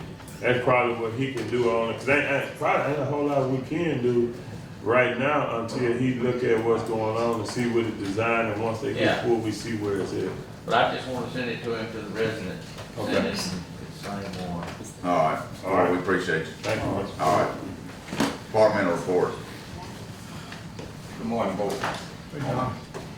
I'm here this morning, the building that we have at 150 East Franklin, Department of Human Service, to discuss the flooring. 95% of that building is carpet that's, real bad condition. Today, I'm here to ask permission to get bids, but before I do, I have some people that department heads from down there that would like to speak to the board first. This one. Good morning, I'm Ms. Hunt, I'm the. You go to the front, set your name and your address.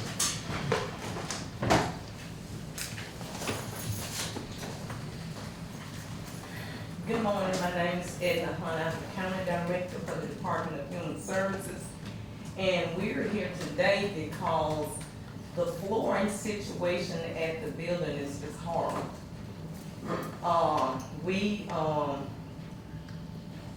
Not long ago, one of the air conditioners went out and the floor got wet and it had a terrible odor to it, so they just had to rip it up. So over half of the building right now, the flooring is just up and it's just dirty floor. I mean, and Mr. Wilson came out and he saw that building. And and he did see the building. Oh, yeah. And, he can attest to that the flooring is horrible there. And, it's almost unbearable to work there because the smell from the carpet is just horrible. And like sometimes we have to work without doors closed, and it still doesn't just take all of the smell away, it's still there, but we still, we just have to work there, and it's almost as unbearable to be there. It really is. And we're just hoping and praying that something could be done about that flooring in that building. There's a lot of mildew spots, and what I saw, the carpet's gotta be like 30 years old or something. However long we bought that building. Is it still in there? It's still in it? Yes. Still in there. Why you haven't really? We have started putting the carpet up, it's 12,300 square feet, the building, 95% is carpet. The carpet is hard, it's glued down to the floor. It's hard to come up, we pulling it up, we've got to a stopping point. 12,000 square feet? Yeah, it's that old supermarket on Liberty Road. And, we own the house, the people in maintenance, and it's hard for us to just stay on it, we got grass and no more maintenance. Now, aren't you gonna move somebody from the other building over? You're gonna stop renting that building and moving it to that, What building is that? the old Herd building, I think is what it's called, Herd Music Building. A little further down on Liberty Road. Well, they're not gonna move them until the floor has been taken care of. Now, y'all kinda confused me on so we're paying rent on the other building, but it's being reimbursed, is that right? Yes. Or will they be paying rent to us for our building, or, so we gotta eat all the costs and? Statutorily, we're required to provide space for the Department of Human Services. The Department of Human Services from the state wanted to kind of keep them separated, CPS and Department of Human Services out. And so the state made that agreement where they would pay rent to the landowner, and we're a conduit for it, so. But in the past, they weren't paying us anything. They used to be CPS and Department of Human Services was in the same building together, and they moved them out to pay for it. Now, how much of that building do y'all need? okay, if the people from the other building comes back, we will need the whole building. So y'all utilizing the whole building. Because right now, we're not utilizing the whole building, but if they come back, we will. Yeah, they were using the entire building. Every office was filled. They were gonna go down there for CPS, this, that, and the other. The entire building was being used. I've been to there since then, but that spot's vacant and they're not. Just the back hallway. Yeah, pretty much the back hall. Are we gonna try to put carpet back in there? No, no, no, Flooring? no. Wood flooring or vinyl? Plank floor, I think. Okay. Yeah, You say you're gonna do what? put down plank floor, Plank floor? yeah. Okay. Good grade. The vinyl. Hold up, yeah, now I know, I had spoke to someone of the members of the department, the child protection service, and this morning also, to see what they give us, any kind of assistance to help us out. They're supposed to call me back, so they can know. I know, who's that, your department? EA will not. No. My department will not. Department of Human Services will not. And statutorily, we're supposed to provide them space. Right. Okay, John, so what you're asking for is to get bids? Okay, and so that's all you need?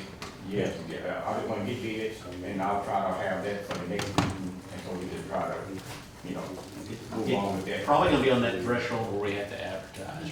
He's gonna see what he can do, but it's probably gonna be over that advertising threshold, which is 75,000. You want to make a motion? Yeah, I'll make a motion for him to get bids, price, to get a price on the floor. Need a second by Ms. Hutchins? If we do get it approved, Yeah. I don't know how much time it will take us to get all that carpet up, because we like 30%, 30, we got up so far, and it's hard to come up and glue down. Yeah. I Is that, have like 2 people trying to pull it up. Sheriff, can you help him out at all? I got three trustees right now, because the judges have done an outstanding job lowering the jail count, like we down 40% in the jail.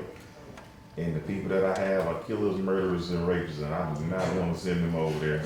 No, not at all. Not the ones that we still have. Okay.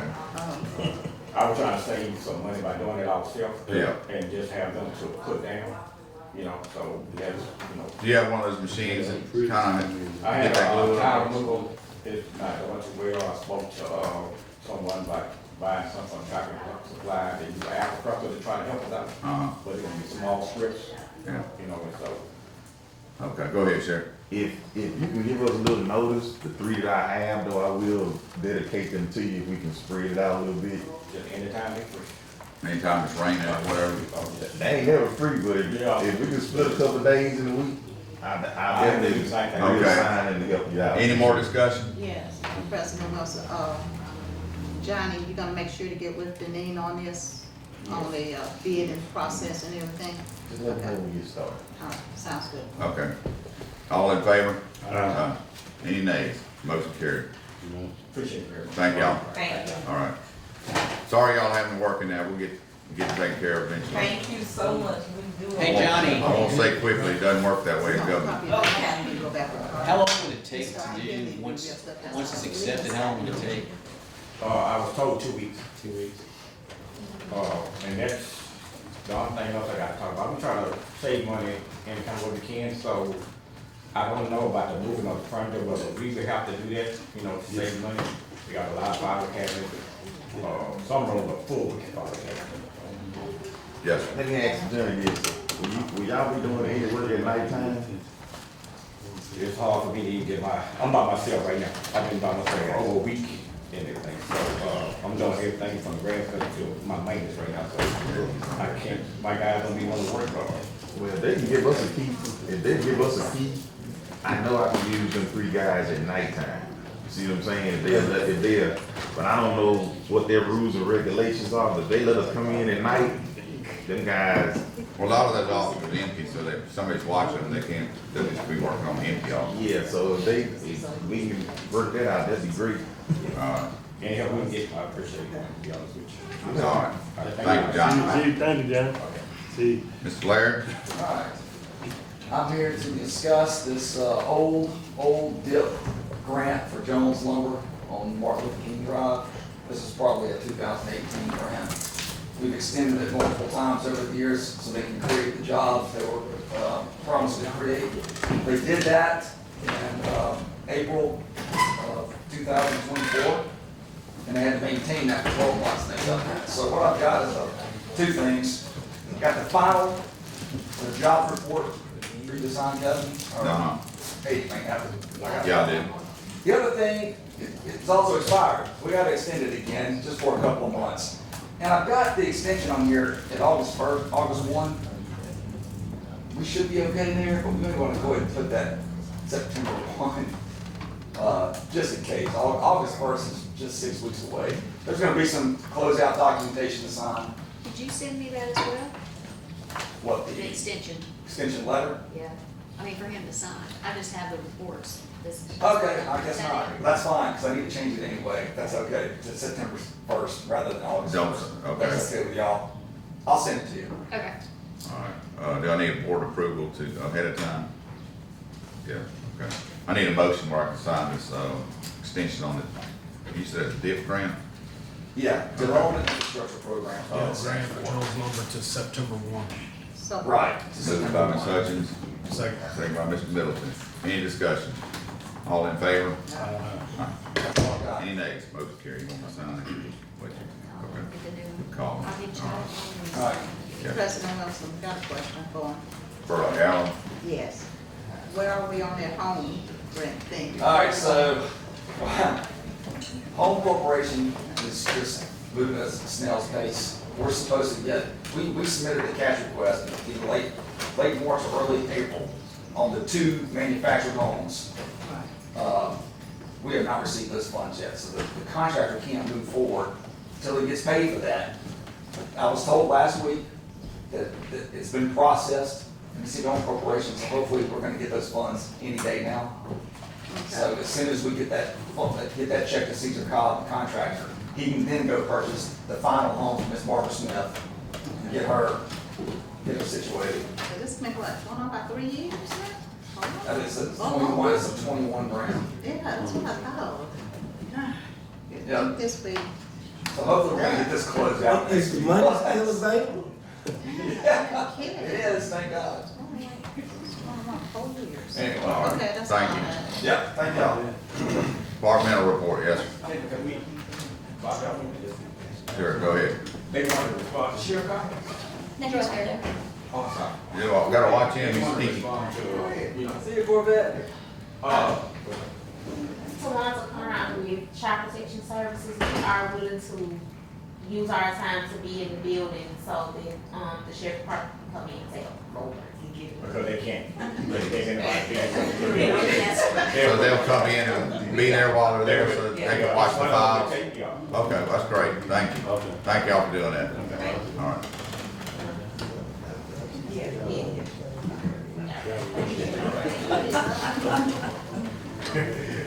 Yes, ma'am. Just a quick report, thanks to Corvette, we got didn't get it till this morning, a report from Waycaster and Duncan.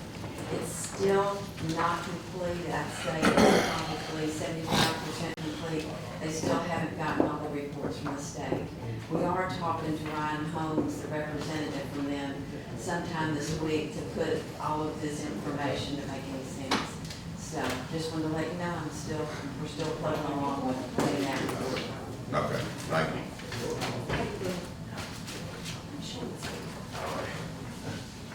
Al Board and the new county administrator and attorney and Uh-oh. chief of clerk. Well, you look like you're getting around, Brady. Oh, I'm rested, I miss y'all. I am getting around right now.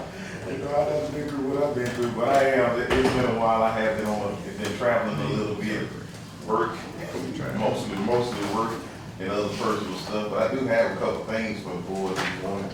But before I get started this morning, I do want to say, one of my deputies lost his sister over the weekend, and she's actually being laid to rest right now. That's Deputy Wes Stroud. His sister, Amber Walsworth, passed away over the weekend, so, you know, our hearts and our prayers go out to him for what he has going on.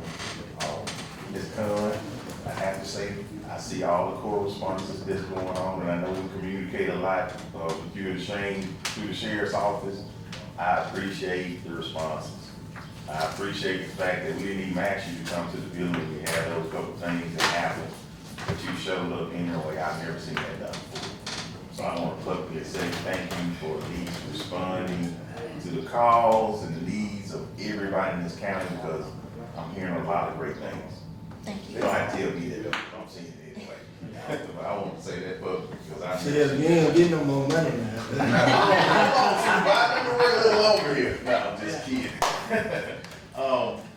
Y'all brought up the inmates and Supervisor Middleton. I'm glad you asked the road manager about that, because if they don't use them, we certainly might have to, because of the low amount of inmates we have in jail. That is absolutely great, though, what you're saying. I mean, Oh, yeah, between the DA and the judges, they lowered it by 40% in 1 year. Every 30 days, what's going on, every 30 days now, we do a jail review with the board, with the judges and the DA's office. And they go through and they relook at bonds and different situations like that. And so, they definitely lowered the inmate count. Now, the ones that are there, they absolutely don't need to go nowhere. So I hope and pray that none of those go nowhere and they see their day in court. Yeah, hopefully they'll be in state custody pretty soon, not our custody. But because it's some pretty serious trials we have coming up. But one of the other things that we've been talking to the judge about, and I got a 30-day trial set up for GPSs. You know, right now, the only person that does it is the youth detention center over there, but we need something for adults as well, because some of those offenders, they need to be tracked. Bottom line, they need to be tracked, and it'll be at their cost, not at the county sheriff's office. So that's something that we're setting up. But we do just have three inmate trustees right now. We went up and down that list looking, and that's just all we have. But those ladies just agreed to let us come in at nighttime and do it. And if they do that, we can get it done. We can help them out and get it done. Yeah, it's really bad over there if you hadn't been over there, so. I hadn't been over there, but I know it's bad. It's bad everywhere, because I know one of the things that I'm gonna bring up this morning that I need Scott and Ms. Khan's help with is our roof at the training center out there, 200 Cross Mile Road. It's leaking pretty good, staying inside the roof. It's a metal roof, and he never replaced it or had anything done with it since I've been here, but we reported it to the insurance, and I think you know what the deductible is. I wasn't aware of it. And Scott, I guess you'll have to look at it, but I'll just say it, man, it's like $25,000 deductible. And then they explain it like it's another second policy on it that has a $10,000 deductible. But I'm gonna let you two get into that, so I don't go too far into that. But I'll definitely be reaching out to you all and sending you all some emails, because we really need our roof fixed out there. You know, I don't know if the building worth $25,000, but anyway, we need that roof fixed. Is it corrugated tin, or is it metal like they put on metal roof for It's metal? like metal roof tin. I mean, is it because the washers are gone or something? The metal roof, 10, 15 years into a metal roof's life, it's gotta have all the screws And replaced. that's why I was gonna actually assist to see if Johnny, while he couldn't bids on that carpet, can he reach out to some roofing contractors to see if they can come out there and look at it? Because I know sometimes you can replace the washers and retard and all that kind of stuff like that. So I'm open to whatever on that. We just asked for some help to get the roof fixed out there. So whatever it is, we'll do it, whatever needs to be done. You know, light struck the sheriff's office. So, and I don't know if y'all know, but a lot of stuff got fried and some equipment down there. I think they finally got it back up.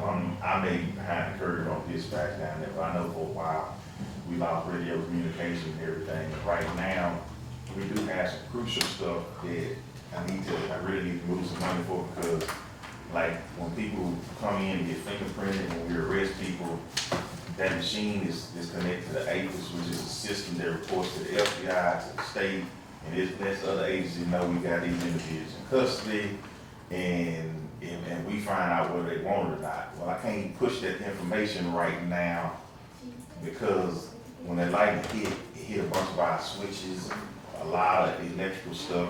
And I know I sent you an email earlier, but I really need some money moved.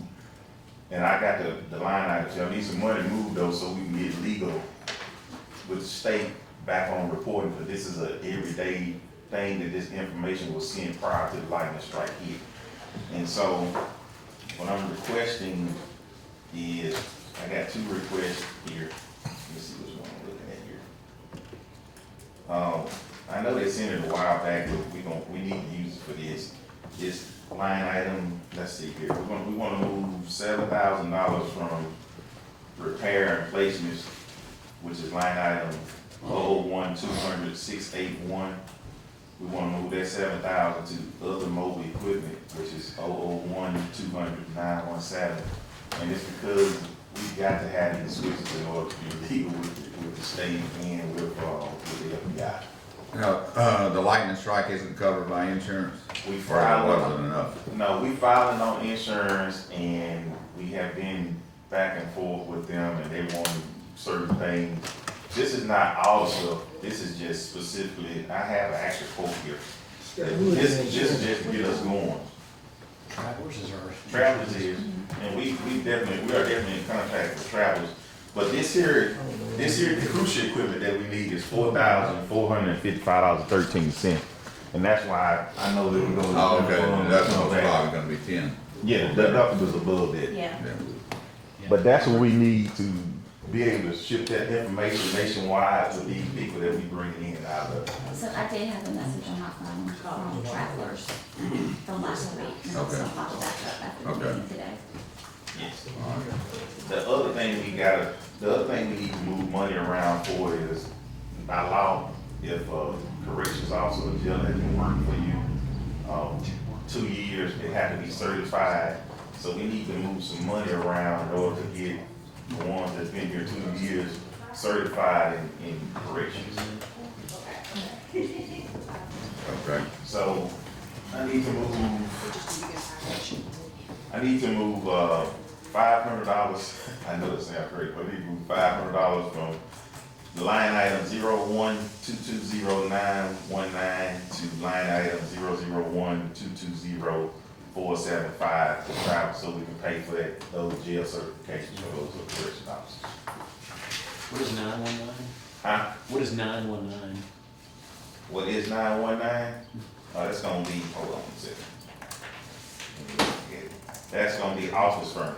Office furniture. Yeah, we're gonna move 500 from office furniture to travel and stuff for the jail. I need a motion to put the book. Moved by Mr. Gray. Second. Second by Mr. Gaines. Any discussion? All in favor? Any nays? Motion carries.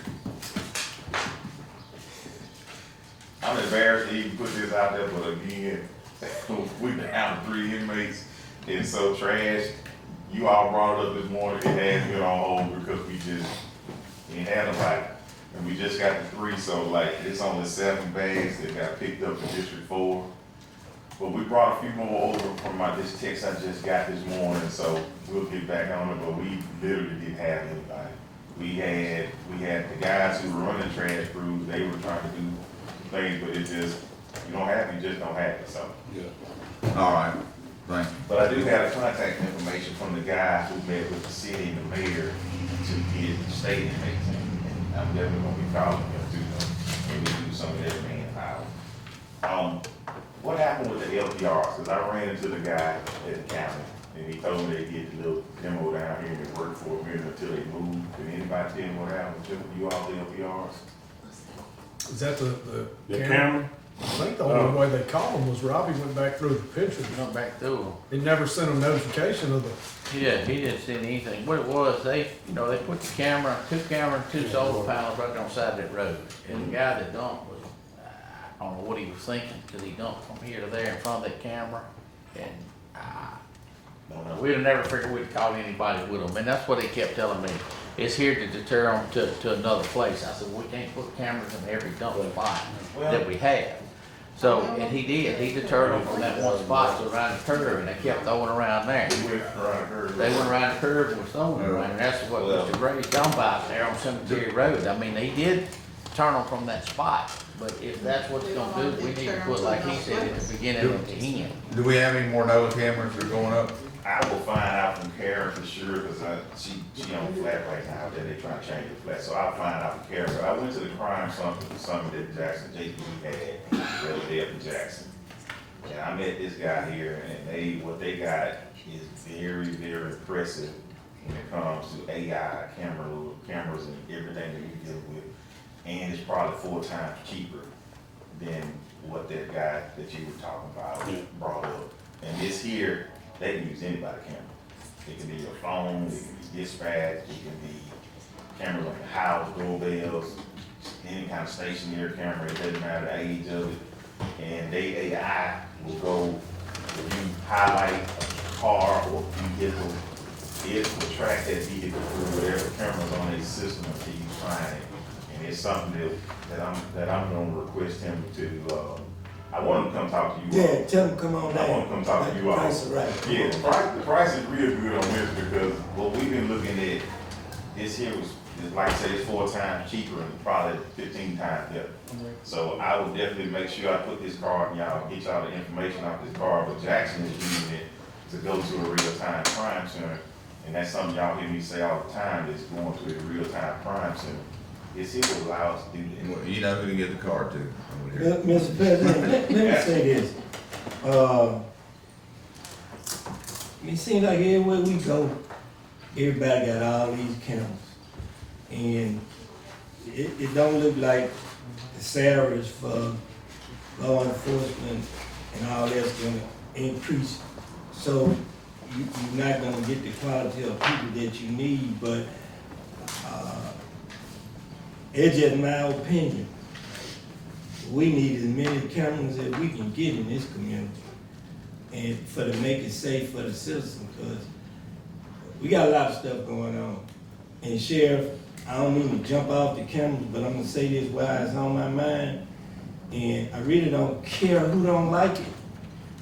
Somebody needs to check these vapor places that these kids are running in and out of, getting whatever they're getting, got them acting crazy.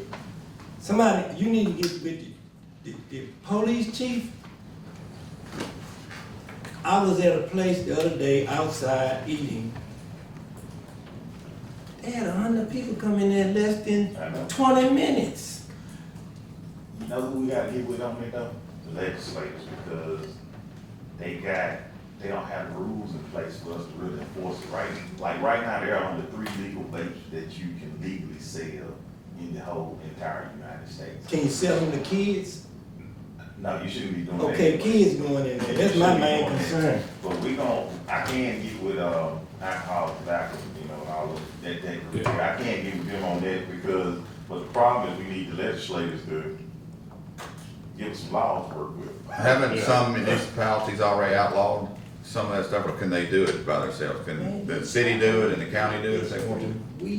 On the vapes, I would have to check with you on the vape side of it. I would have to check with you on, I would have to check that with you on the vapes. But it's something that we talking about locally, state, and on national level. I don't think these kids have any idea how much damage they're doing to their lungs in a very short amount of time. Because see what the cartels is doing is making it look nice and selling in these shops, and they getting hooked on fentanyl and all kinds of stuff. But that is not It's legal. killing their lungs. It's killing their lungs. I will look into it though, because that's been on one of my priority lists too as well. We've been trying to locate our agent because the states had a lot of people they lost too as well. And so I've been trying to locate who our local agent is for that, and it's interesting. But that's definitely on mine, Jim. That could be 2 years from now, locating an agent, and I don't know how many kids have been lost in the process. I'm talking about somebody from law enforcement that ain't got to do nothing but got open the door. Once you open the door, I promise you ain't gonna be able to go up in there from it smell like drugs. Anybody that has a marijuana shop ought to be able to get you in touch with the ATF agent, because they're pretty strict on that These ain't stuff. legal shops, I'm talking. They still regulate these. So they'll know who the agent is. I'll find out. I'll find out too. I'll find out too, because the ones that we had in place, they're no longer there. And then they have like one ATF agent to cover from here to New Orleans now. One. And that's a lot of shops, a lot of everything you have to deal with. All right. Y'all have anything else for the sheriff, or did you have anything else? Yeah, I do have something else. I do have something else for you all. I'm glad you brought up cameras, and I hate to get in the city business. Sometimes I don't, today I'm getting it though, so it is what it is. And I will go to that meeting too as well, and ask for just a minute to talk to them, because I think apartment complexes in this community definitely have a duty to protect. And when we went to the Natchez Housing Authority a couple of years ago and asked them to install cameras, they absolutely did that with no hesitation. They went and found them when they did. We went to Holiday Apartments and addressed them about the issues that was happening over there. I know what you're Informing saying. chief, you know exactly what I'm saying. I'm gonna say it open, so I hope you're right. Anyway, we went to address Holiday Apartment. They put in Project Nova, which has been going great for everything that is happening. Now you see a very diverse group of people in those apartment complexes. But one apartment complex that we've had problems with getting on the phone, bringing attention to, and where a lot of the shootings happened, you called me about this last night. You did. It's Cambridge Heights at the bottom, which is not ran by the housing authority. It's not ran by Holiday Apartments. So I'm gonna ask the mayor and the board, and I'm asking this board, if y'all can give me a letter of support or anything, asking these people to install cameras. I'm gonna go to the city and ask them if they can't, they wanna do it on their own, put some kind of ordinance in place. Because it shouldn't just be law enforcement who have to do to protect. You got good people who live at the bottom of that hill. They are under constant gunfire down there because everybody knows there are no cameras once you get past a certain apartment down there. So rather than shoot at the top of the hill, everybody go down there and they do their business at the bottom or in the empty compartments. And yes, I'm saying it's ugly because it's went on too long, too many things are happening down there that can't be corroborated because people are living in fear. And that owner, whoever that is now, because when I went, it's changed probably 2 or 3 times since then. Gonna go again. Sheriff, at the end of the day, I'm 100% with you, and it's endangering the health and safety of the people that live out there. And I hate to say this, if I was still with the city, they had to get their hat and their coat, and they had to leave this community. But they do not care about the people that live out there. And again, I ain't throwing nobody under the bus. Well, I'm gonna throw them under the bus. I'm throwing them on the bus for sure, because we went and we visited with myself, one of the former chiefs of police, and a couple lieutenants. We went and visited, then they moved the manager, and then they sold it to somebody else. But that's one of the few places that we have in county. They don't care. County that is not covered, and they have more incidents than anywhere else in this community. Why can't we put an Ola camera there? They have to give you permission. Yeah, it's private property. Private property, they have to give you permission. Yeah. Can we not put one at the entrance? Oh, this camera's all the way up. This camera's on the way They down don't here. catch the, They just lower yeah. That's what they're doing on the crime. Yeah, but all the shootings and the things that you all hear about on your phone in that area, that's where it's coming from. And them guys know it, and they can set up shop and keep piles and things over there. And as law enforcement leading this community, I'm asking for some help to address it, period, so. Whatever you need us to do, I'm 100%. You need us to write what? I just need a letter of support asking them to do this. I'll make a motion that we get a chair for letter of support. Second. All right, 'Cause I'm really gonna do it hard, and so it is what it is. Mr. Gray, seconded it. Any more discussion? All in favor? Aye. Any nays? Motion carried. The last thing I was on, The city and, I guess Cambridge Heights itself. Is that what you want to do, to the city and to Cambridge Heights? I'm asking both. I'm asking both, because I think, I hadn't talked to the city, and I do feel like they're gonna support it, because they want safety just like everybody else. That's why they committed to Project Safe Neighborhood just like you all did. And we will give y'all an update on Project Safe Neighborhood, because they have been working it. And truth be told, I'm not gonna sit up here and jinx us, but things have been going well, that's all I'm gonna say. And I will give you all numbers on it. Ms. Khan, will you be typing that letter up, or will Scott? I'm asking them to install cameras at the bottom. And everybody, and I ain't saying nothing, nobody knows, but everybody knows they got one grainy camera on Cambridge main Heights house and the down. city of Natchez. And everybody knows that. Letter of support for a camera. Or cameras. Okay. The last thing I wanna do is, I wanna address the jail situation, just tell y'all. I know me and Scott and David Hudson and a couple others were on the phone call. And we're gonna get some realistic numbers for you all. That number that they floated, that's if you build the entire courthouse, everything at a detention grade, which is what we don't need. Me and Scott talked about it, me and Debbie talked about it, and I told them that there's no way we could afford to do it. So I just want you all to know that that number ain't a depiction of what we're trying to do here. Now, what we do have is we have a meeting with the builder right after this, and we have another meeting on July the 1st where we try to get some very hard, solid blocking numbers for you all. That's all I want to say about that though, so. All right. When I say detention grade, I mean like where they house the inmates at with all the concrete and rebar, the other stuff don't have to be built like that. So, you know, that drives the price way down. Okay. But regardless of no matter how long the wait costs, still will. Sheriff, wait, while you're there, Lincoln Heights, there's a truck and trailer that's been there for years, and y'all tagged it a few times, I think. It's in our right of way. Okay. And how do we get it moved? What is the We tagged procedure? it, we just gonna tow it. All right, so it's a, Just that simple. I don't think the 18-wheeler attached to the trailer, but they both need to go because they're in the road. If it's been, let me tell you, and I want to Hampers say them this, cutting grass. I want to say this publicly about that. I'm glad you brought up that. And I'm gonna look right at camera and tell the citizens, I love every last one of you all, but here's the reality of it. We give you all an opportunity to save yourself some money when we put those orange tags on there. But every orange tag is assigned a case number.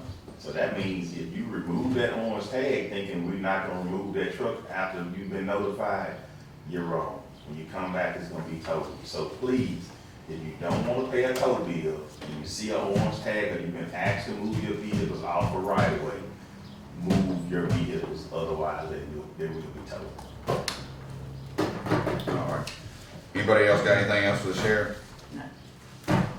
All right, thank you. Appreciate y'all. Any more departmental reports? Any public comments? Public comments? Ricky, you're on. Yes, sir, Mr. President. Let me see, Robbie's going out.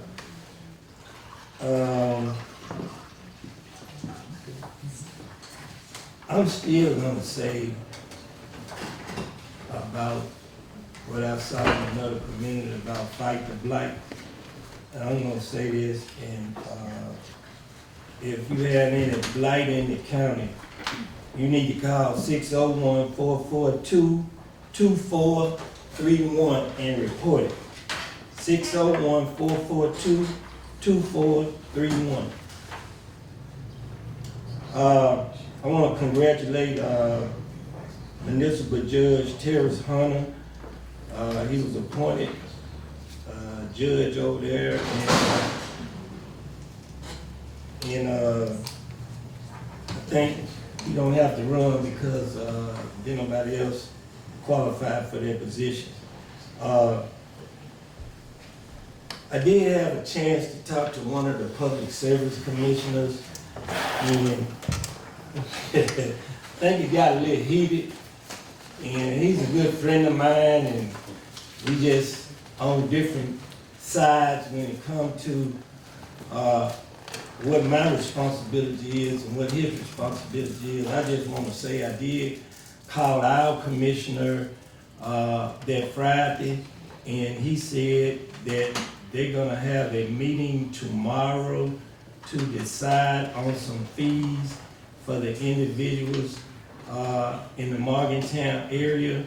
And Scott, he did say after they come up with the fees, if we wanted him to come down and have another meeting with the individuals in Morgantown that this affect, that he would be willing to come down and explain to them exactly what they did. So they keep increasing again? No, they're not gonna increase it again. I think it's gonna be right at $100, if I'm not mistaken. But here go what we going through. When I was with the city, Mr. Huber sold his sewer to the city way back then. And now he sold his water to Great River. So what you got, the city charging a fee for sewer, Great River charging a fee for sewer.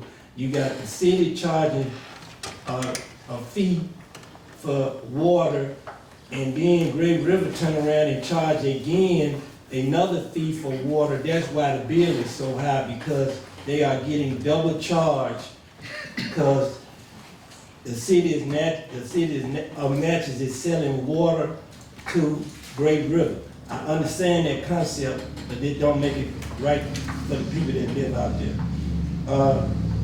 Somebody gonna have to help me with this. House Bill 1. Now, they told us we need to have a meeting to make a decision which way we was gonna go. And that's before July 1st. Okay, we need to make a decision whether we gonna go with the tax increase or whatever we gonna do.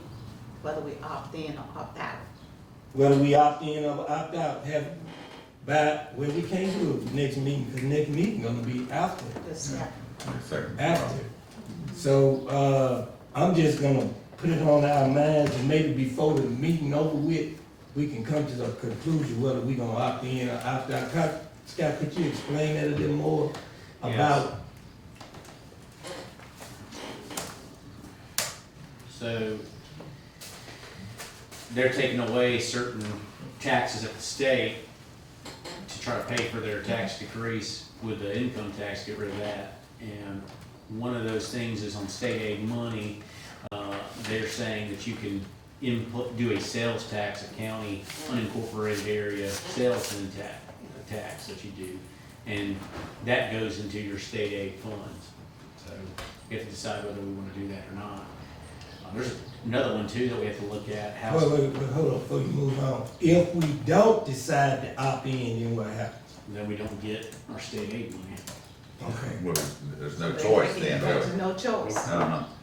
Well, I didn't see it like that. I thought they said if we don't opt in, we don't get the additional funding that they're gonna get with the tax. Is that not correct? I'm gonna pull it right now. I don't think we lose our, Rob, are you familiar with it?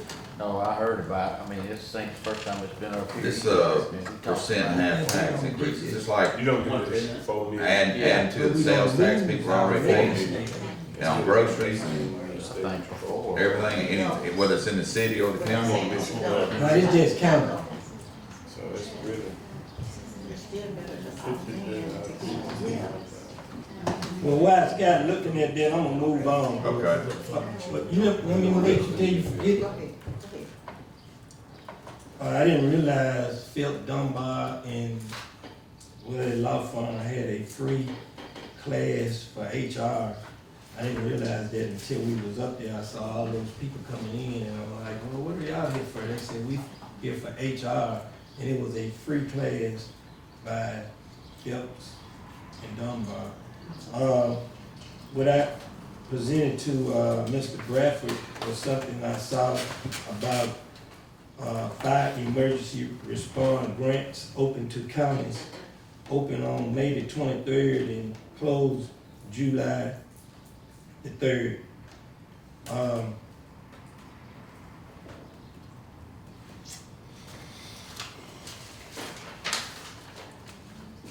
I guess by now everybody know what happened in Minnesota, and to the state representative. My sympathy goes out to the Hartman family, was shot and killed at their home in Brooklyn Park. Pay rate change. The Hoffman was shot and doing well, her and her husband. They are alert and recovering He needs to come over here. from a collapsed lung. My sympathy goes out to the Tenor family, the Bridge, the McKnight, the Jones, the Bullers, the Johnson, the Page, the Barnes, the Walworth, and the Mitchell family. And about Morgantown Road Neighborhood Watch. The man that usually contact me, Mr. Daniels, been under the weather for quite some time now, and don't nobody else call. And last couple of times I went to the meeting, I was sitting on the lot, there was no meeting, and I was like, I wonder what's going on. So to make a long story short, I just told another lady, when they have a meeting, just notify me and let me know that they having a meeting, because you need a contact person with Neighborhood Watch. And even though we wasn't able to, I wasn't able to be at the Neighborhood Watch meeting, I did supply them with some information and was available by phone call if needed, so I didn't get the phone call. So Supervisor Williams, you say you was there? Yes, sir, I went. So that's probably why they didn't call. She notified me at church and asked me if I'd come, and I knew y'all was gonna be out of town. And I'm just gonna say this, I know we coming to the most important part of the year, and that's the budget. And it's, in my opinion, gonna be one of the most difficult budgets because all of the cuts that they doing on the federal and the state level, and look like we gonna have to absorb all that on the local level. So we need to be kind of careful on, at the end of this period, how we spending our money. I think we gotta make a motion for me or you to be the voting person at the next conference, because we're gonna have to vote on the second vice president, and it's gonna have to be me or you. Do you wanna do it? Well, you need to make a motion, let me be the person that do the voting. I make a motion that Supervisor Gray represent this board for at our NACO conference, that's at the NACO conference, to be our sole voter. Second. Motion by Ms. Hutchins, second. Mr. President, this is what we do at this conference. We select a second vice president of NACO, and each county have a vote, but you gotta be present. And either we gonna all vote together in Mississippi, or we gonna vote by county by county. So we usually try to vote all together, but if we can't come to some kind of agreement to vote all together, then each county got to vote. Thank you. All right, all in favor? Any nays? Motion carries. That concludes my report. Thank you. Ms. Hutchins? Okay. I already brought up these two that I was talking about, state aid money and the road funds. And guys, I just want to say, don't sit on this. Let's go ahead and get this taken care of, because we don't want the prices to rise, and then our money is going to be shortened, between among the five of us. The next thing I like to do is appoint Mr. Edward Ellie to the Airport Advisory Board. Second. Motion by Ms. Hutchins, second by Mr. Gray. Is it Edward? Edward Ely. Yeah. Ely. He was already. Yeah, it's a reappointment. Well, I can sign it, but it's Yeah, advisory. because, yeah, he's not commissioner anymore. We can't. Okay, all in favor? Any nays? Motion carries. Okay, and the other thing I have, I just want to thank Supervisor brought up about the people that we deal with, our vendors that we deal with, that they need to be giving back to the county and helping us out. I do want to thank Steins, Mr. Fred Parker with Burns Insurance, Home Hardware, One of a Kind, and Darby's for the donations that they had given for us for the MAS conference. So I'd like to thank them for that. And that's all I have. Thank you. Mr. President, Yeah. before you get to Supervisor Gaines, I just want to mention that I was in a class dealing with First Amendment and Mississippi Open Carry, and the changes to the property tax law. I don't know, I guess the rest of them over there go to the same class that we go to, but those are two big deals, especially that change to the property tax law. They got a new law. Mr. Gaines?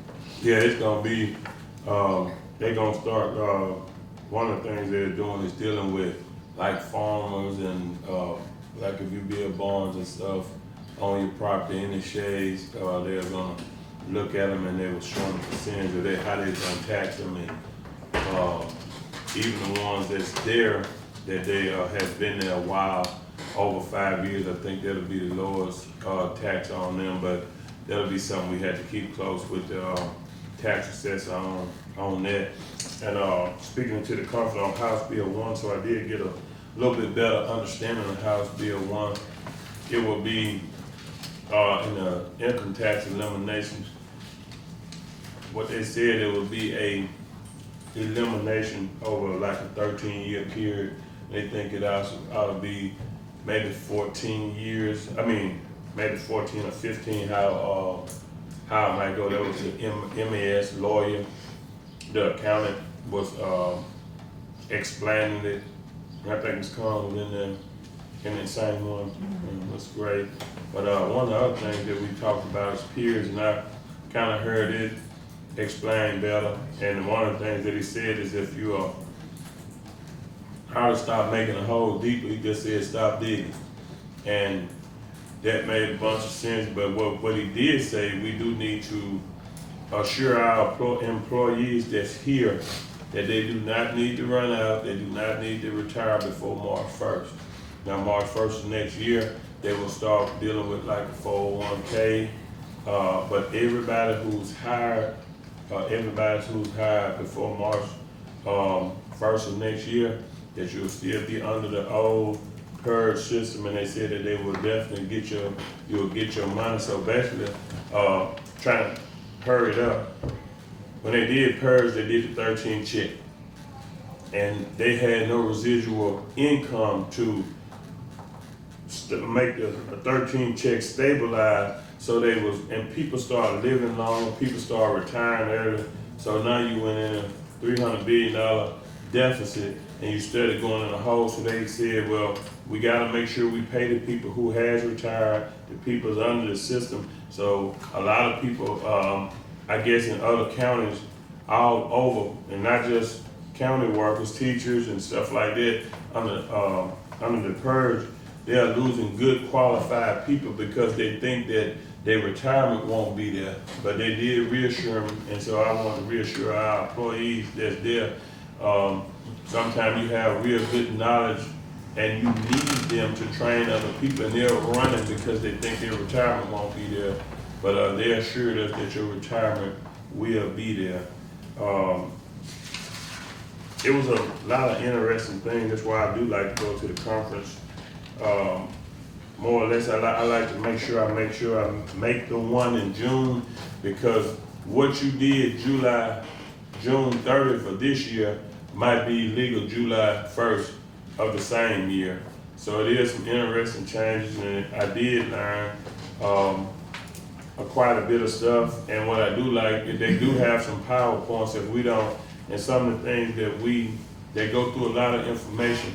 So you can go back and look at it, just like the property taxes. And I always wanted to be here. I always ask Scott about a meal.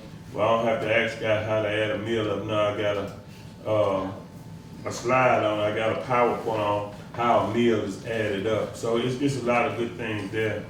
And but I do have and I'll say to my people, y'all can continue to call me, because I'm probably 911. I call 911 so much in these last 3 weeks here. They probably, if I do have an emergency, they gonna say, Supervisor Gaines, where the tree head need moving?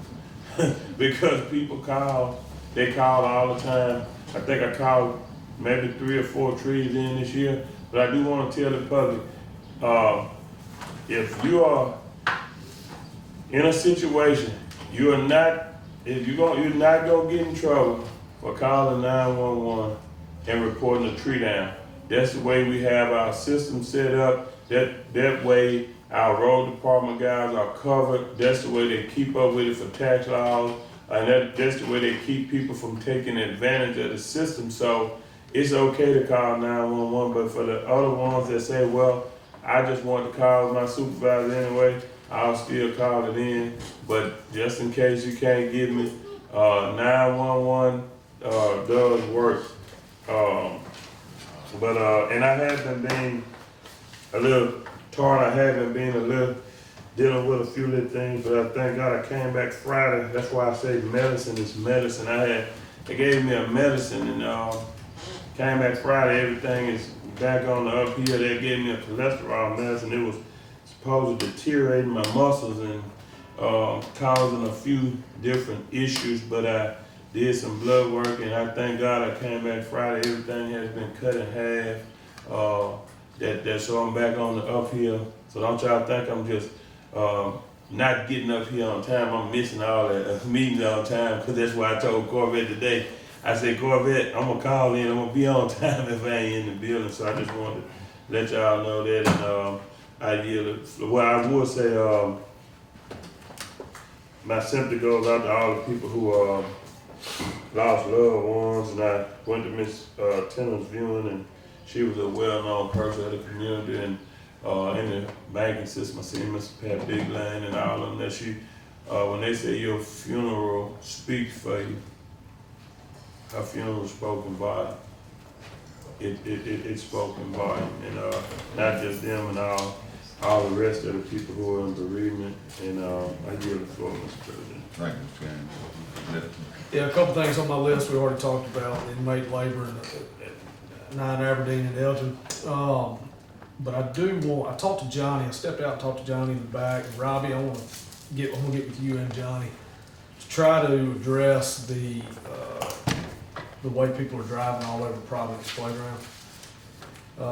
They're pulling up under the pavilion, parking. I rode through there this morning and it's just tore up, I guess, from all the rain last week. So we gotta figure out something to keep people from just riding off through the grass, and because it makes it even harder to maintain the property because of grass and there's ruts. And so I'm gonna get with y'all on that, try to figure out something. Sheriff had something he wanted to add. I just had 2 words, pipes and cables. Let him find something to hit. Okay. I know, it's just expensive, but, Well, I'll donate the pipe if they can find somebody to put it in. but we gotta look at it, because you Okay. can ride through there, I mean, it's one of the busiest parks we've got, and you can ride through there any given time, and there's 3 or 4 vehicles under the pavilion, cars parked down beside the new building, they just drive all through the grass between the buildings, it's crazy. But anyway. Supervisor, do we have any signs out there that No, tell no, them no. that they can't do that? And I'm gonna talk to Rob about that, so stay off the grass, and I'm gonna also get Corvette to say something to us. No, they're not gonna follow. I need that. My next thing is, then, once we put that out there, then if you get caught doing this, then the penalty is XYZ. Right.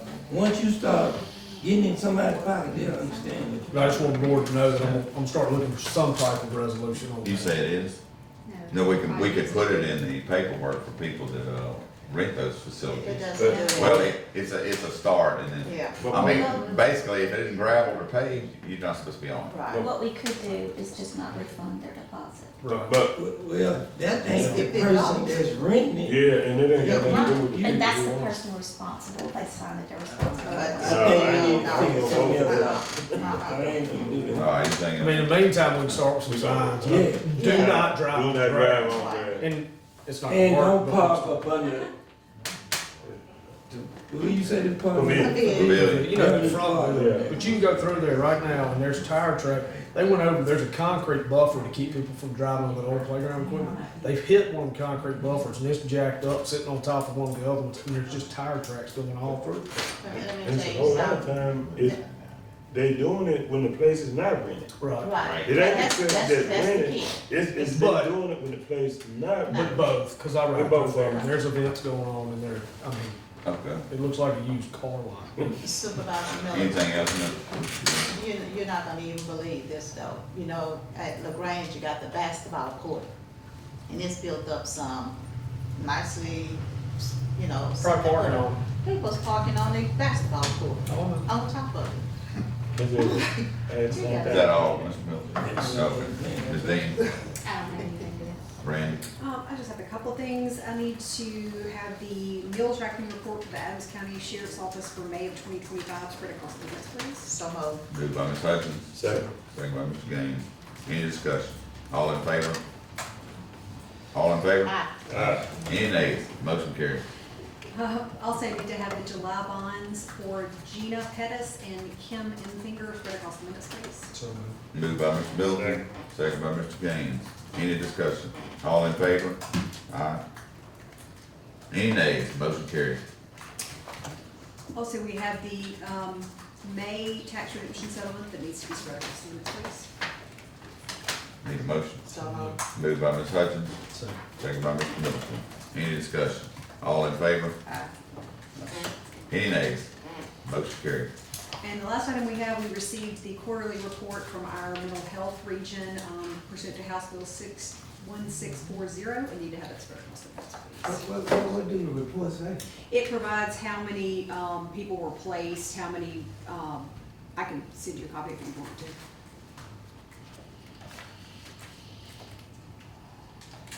So moved. Moved by Mr. Gaines, Second. second by Mr. Middleton. Any discussion? All in favor? Aye. Any nays? Motion carries. And I'll email a copy of that. Okay. That's all I have, thank you. Mr. Slover? House Bill 1197 is where people that are soliciting around county highways and or state highways in the county, they are supposed to pay a $25 solicitation fee. I'm not sure if that is annual or just a one-time fee, but they have to get a permit to advertise now. The county can opt out of that permitting, but you'd have to make a decision before July 1st to do that. So do we need to make a motion to opt in? You don't have to make a You motion to opt automatic. in. You're Just automatically opt in. Okay. We in. Okay. For the bidding laws, so there's a difference between declaration of emergency and declaration of emergency for purchasing purposes. In the old times, when you declared an emergency, the president could purchase and then get that ratified by the board under an emergency situation. 31-7-1 is where you'd appoint a designee to make that emergency purchase. So the emergency statute provides that the president can do that. House bill requires you to appoint a designation. It would make sense for those to be consistent, but we would need the board to be technically find somebody else if you wanted to, but it would make most sense to have keep that consistent between the emergency statutes and the purchasing statutes. So you need a motion to make it where the president can, whoever is the president. Consistent with the emergency declaration statutes, that's what I would suggest. So moved. Moved by Mr. Middleton, second by Ms. Hutchins. Any discussion? All in favor? Aye. Any nays? Motion carried. One thing that's also revised on purchasing is there's now purchasing pre-clearance that you can do on really big projects, on projects that could exceed $10 million. It comes out of the historic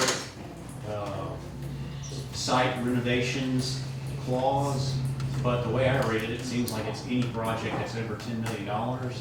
We could get an AG's opinion, go ahead and just ask for one if we can do that for any project that's over $10 million. That could help if we have major construction projects and help the state as a whole from counties. If that's okay, I would solicit that. All right, anybody here have a request? It'll allow you to say, these people can bid on our project, prior to them getting a final price. You can basically select who you want bidding on your project on major things. You don't have to, it's just a available tool. So moved. Moved by Mr. Gaines, Second. second by Mr. Gray. Any discussion? This is All in favor? to get an AQ. Yeah. Aye. Any nays? Motion carried.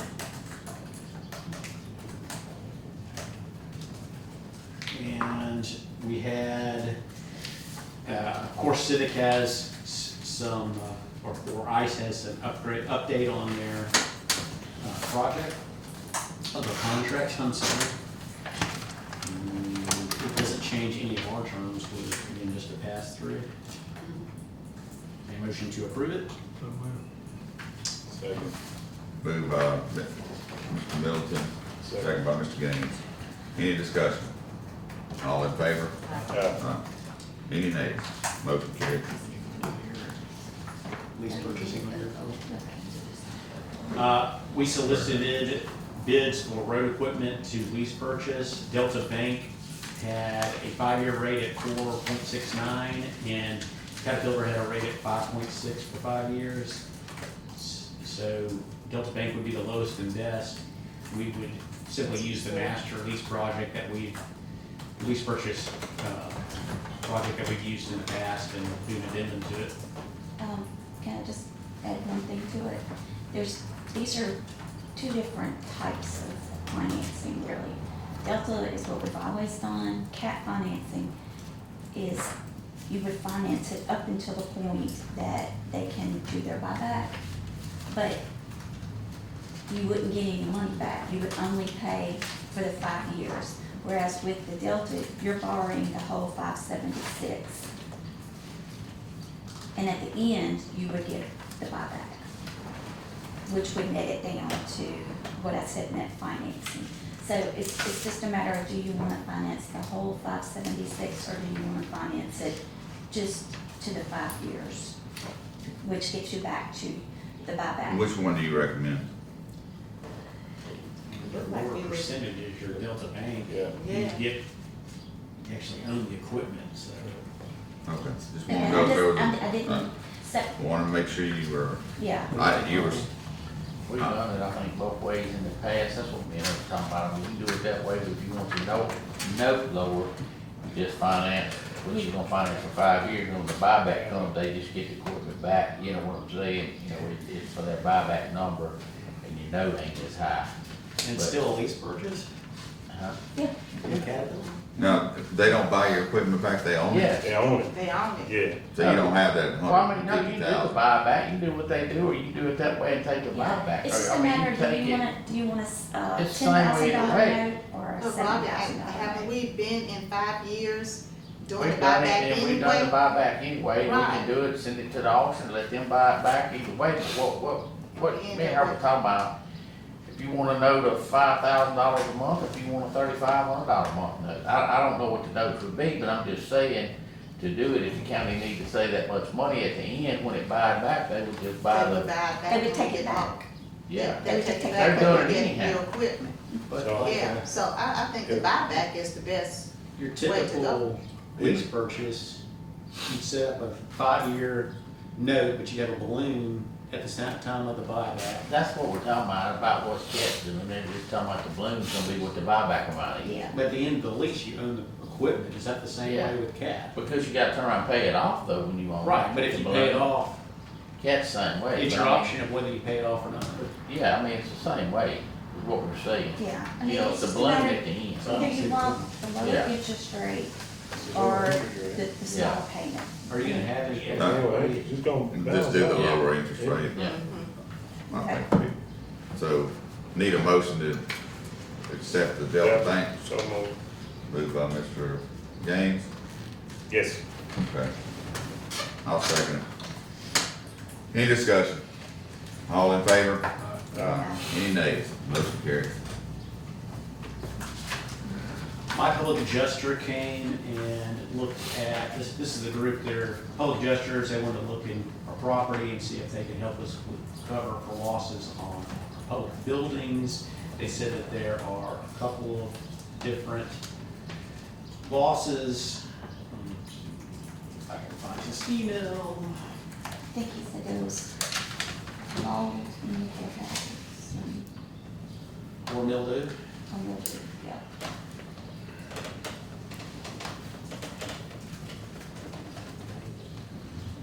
There's damage from tornadoes.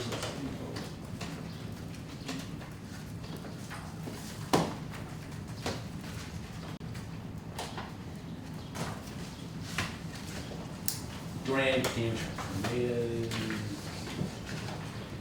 They took a look at 6 buildings. The jail has storm damage. County Administrator's Office has storm damage and asbestos tile. Courthouse has significant damage. 6 buildings we looked at had damage from exterior and interior. This is all from the tornado event. We can look at possibly A new jail would need to be brought up to 2025 code. Once we get the letter of representation, we can start estimating our process. Would you like me to set him up for the next board meeting so he can explain this better? I asked him more specific details, and that's kind of my guy. Yes. Jail needs HVAC and has boiler issues since the tornado along with the exterior. I don't know how tornado hit Pearl that maybe. And we could ask for Johnny to be here as well. Yeah, Johnny escorted him around. Okay. Not You Johnny, just asking Johnny, for I'm talking permission, about you need a Johnny. motion to do that, you just want some. I just invited him to do their. Y'all wanna have him come up? Yeah. Okay, Yep. all right. Y'all wanna have our insurance agent as well, if we're talking about claims on our insurance carrier? If you think it's Say that necessary. again, Scott. I mean, you wanna have our insurance agent here too, when he's Yeah. making a presentation for our, cause he's talking about filing insurance. He's the one that escorted him. The Not insurance Johnny agent, Williams. Not Johnny Williams. Johnny Johnny Right. Burns. Yeah, we need to hear. Well, Would be nice. So the only question I ask Scott is how do they get their money? It's 10% of all your claims, They get 10%. so they make more money the more you get from your claims.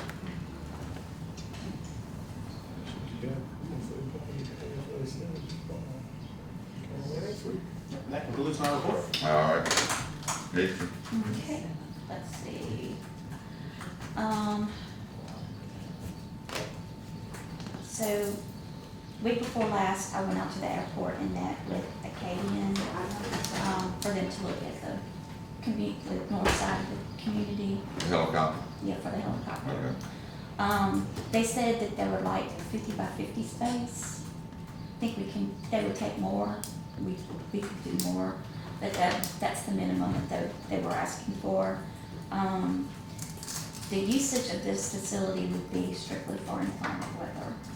So if there comes up a major storm, they would fly from their headquarters to the airport To protect the to helicopter. protect the helicopter. Okay. Maybe some fuel cells, but I wouldn't set the world on fire on that because at their home base, they've got fueling capabilities. So he said that they would top off if they had to come in. So that would be the amount of fuel, which would be minimal probably. So how much they're willing to pay for that, or you? They're waiting for us to come back for a square footage amount. Well, we know that's typically set. Anybody, is it $1 a foot, $2 a foot, square foot, or how do they lease the hangars, or is that the way? That's what I was gonna go back and look at the hangar list and see, and maybe bump it up a little bit from that. Yeah. Because this community, hangar is really, it's nice inside. So, Anyone else want to run we've got, people that are actually using it with planes. We just have to guarantee them that space is empty when they Yeah, use the they wanna be in the inclement very weather back, shows up. at the very back So of the hangar, they're paying for the insurance of having that, I guess, is what they're doing. basically. Um, So I guess does the board approve, I guess I'm asking, does the board want me to go ahead with them and negotiate a per square foot? Y'all have Or any do we problem wanna with that? pass? I don't think we don't need a motion, we just need to, okay. Yeah, I think it's fine, we'll go ahead and do that. Okay. We need to advertise. Let me ask a question. Mhm. Is the director guy gonna be there too? Richard, you mean? Yeah. Yeah, He wasn't there, he was on vacation before last, that's why I went to the airport. he's gonna be involved with it too also, right? That's what I'm asking. Oh, mhm. okay, Nick. I think that's it. I've already stuck my foot in Let my him mouth. go ahead. Okay. All right. I don't know what happened to our guy that does this, but the youth container gardening workshop, 9 a.m. to 11 a.m., June the 24th, 2025, at the Adams County Extension Center, 75A Carters Point Road, put on by Mississippi State University and Hawthorne. The event is free, open to the first 25 youths who sign up by June 20th, 25. What is that? Uh, Pass that, yeah. Okay, I got an application for leave from Mitzi Khan. She wants to go to Ole Miss of all places, but, from 8 a.m. June 23rd to 5, she's gonna be absent from work that Monday, to escort or watch her son get it, I guess. It's orientation for parents too. Orientation for parents. It's At Ole for Miss. students and parents. Second. I'm kidding you about that. Mr. Gaines, Wes, any discussion? All in favor? I don't have a problem with that. Thank you. I don't. Motion carries. Here. All right, is this just me telling them about Deborah Blackwell? We, were told that we had to pay all these, judge, court people, what have you, and then we asked them to divide it up amongst the other jurisdictions, which include Franklin County, Amite, and Wilkinson. So they've all agreed to pay part of it. So it knocks us down from having to pay the whole amount, which is, what, $120,600 to, we're paying $94,000 of it. Amite County is paying $13,000 of it, Franklin $13,000, and I'm assuming Wilson County is paying, I think it was percentage. How much they asking us to pay? we'll be paying 46% of it, and 19% will go to Amite County, Franklin County 16, and Wilson County 19. So instead of paying the whole amount, we're gonna be paying about 50% of it. The law allows the judges to appropriate it among the counties based on their estimate of work, and that's what she's now done, so. So, do we need to approve this, or are we just letting everybody know what we're doing? We're being ordered to do it. It's not a- So, we're just gonna spread it across the minutes? Okay, need a motion to spread this across the minutes. Moved by Mr. Gaines, second by Mr. Middleton. Any discussion? All in favor? Aye. Any nays? Motion carried. You want to, you need that. Scott, get those two.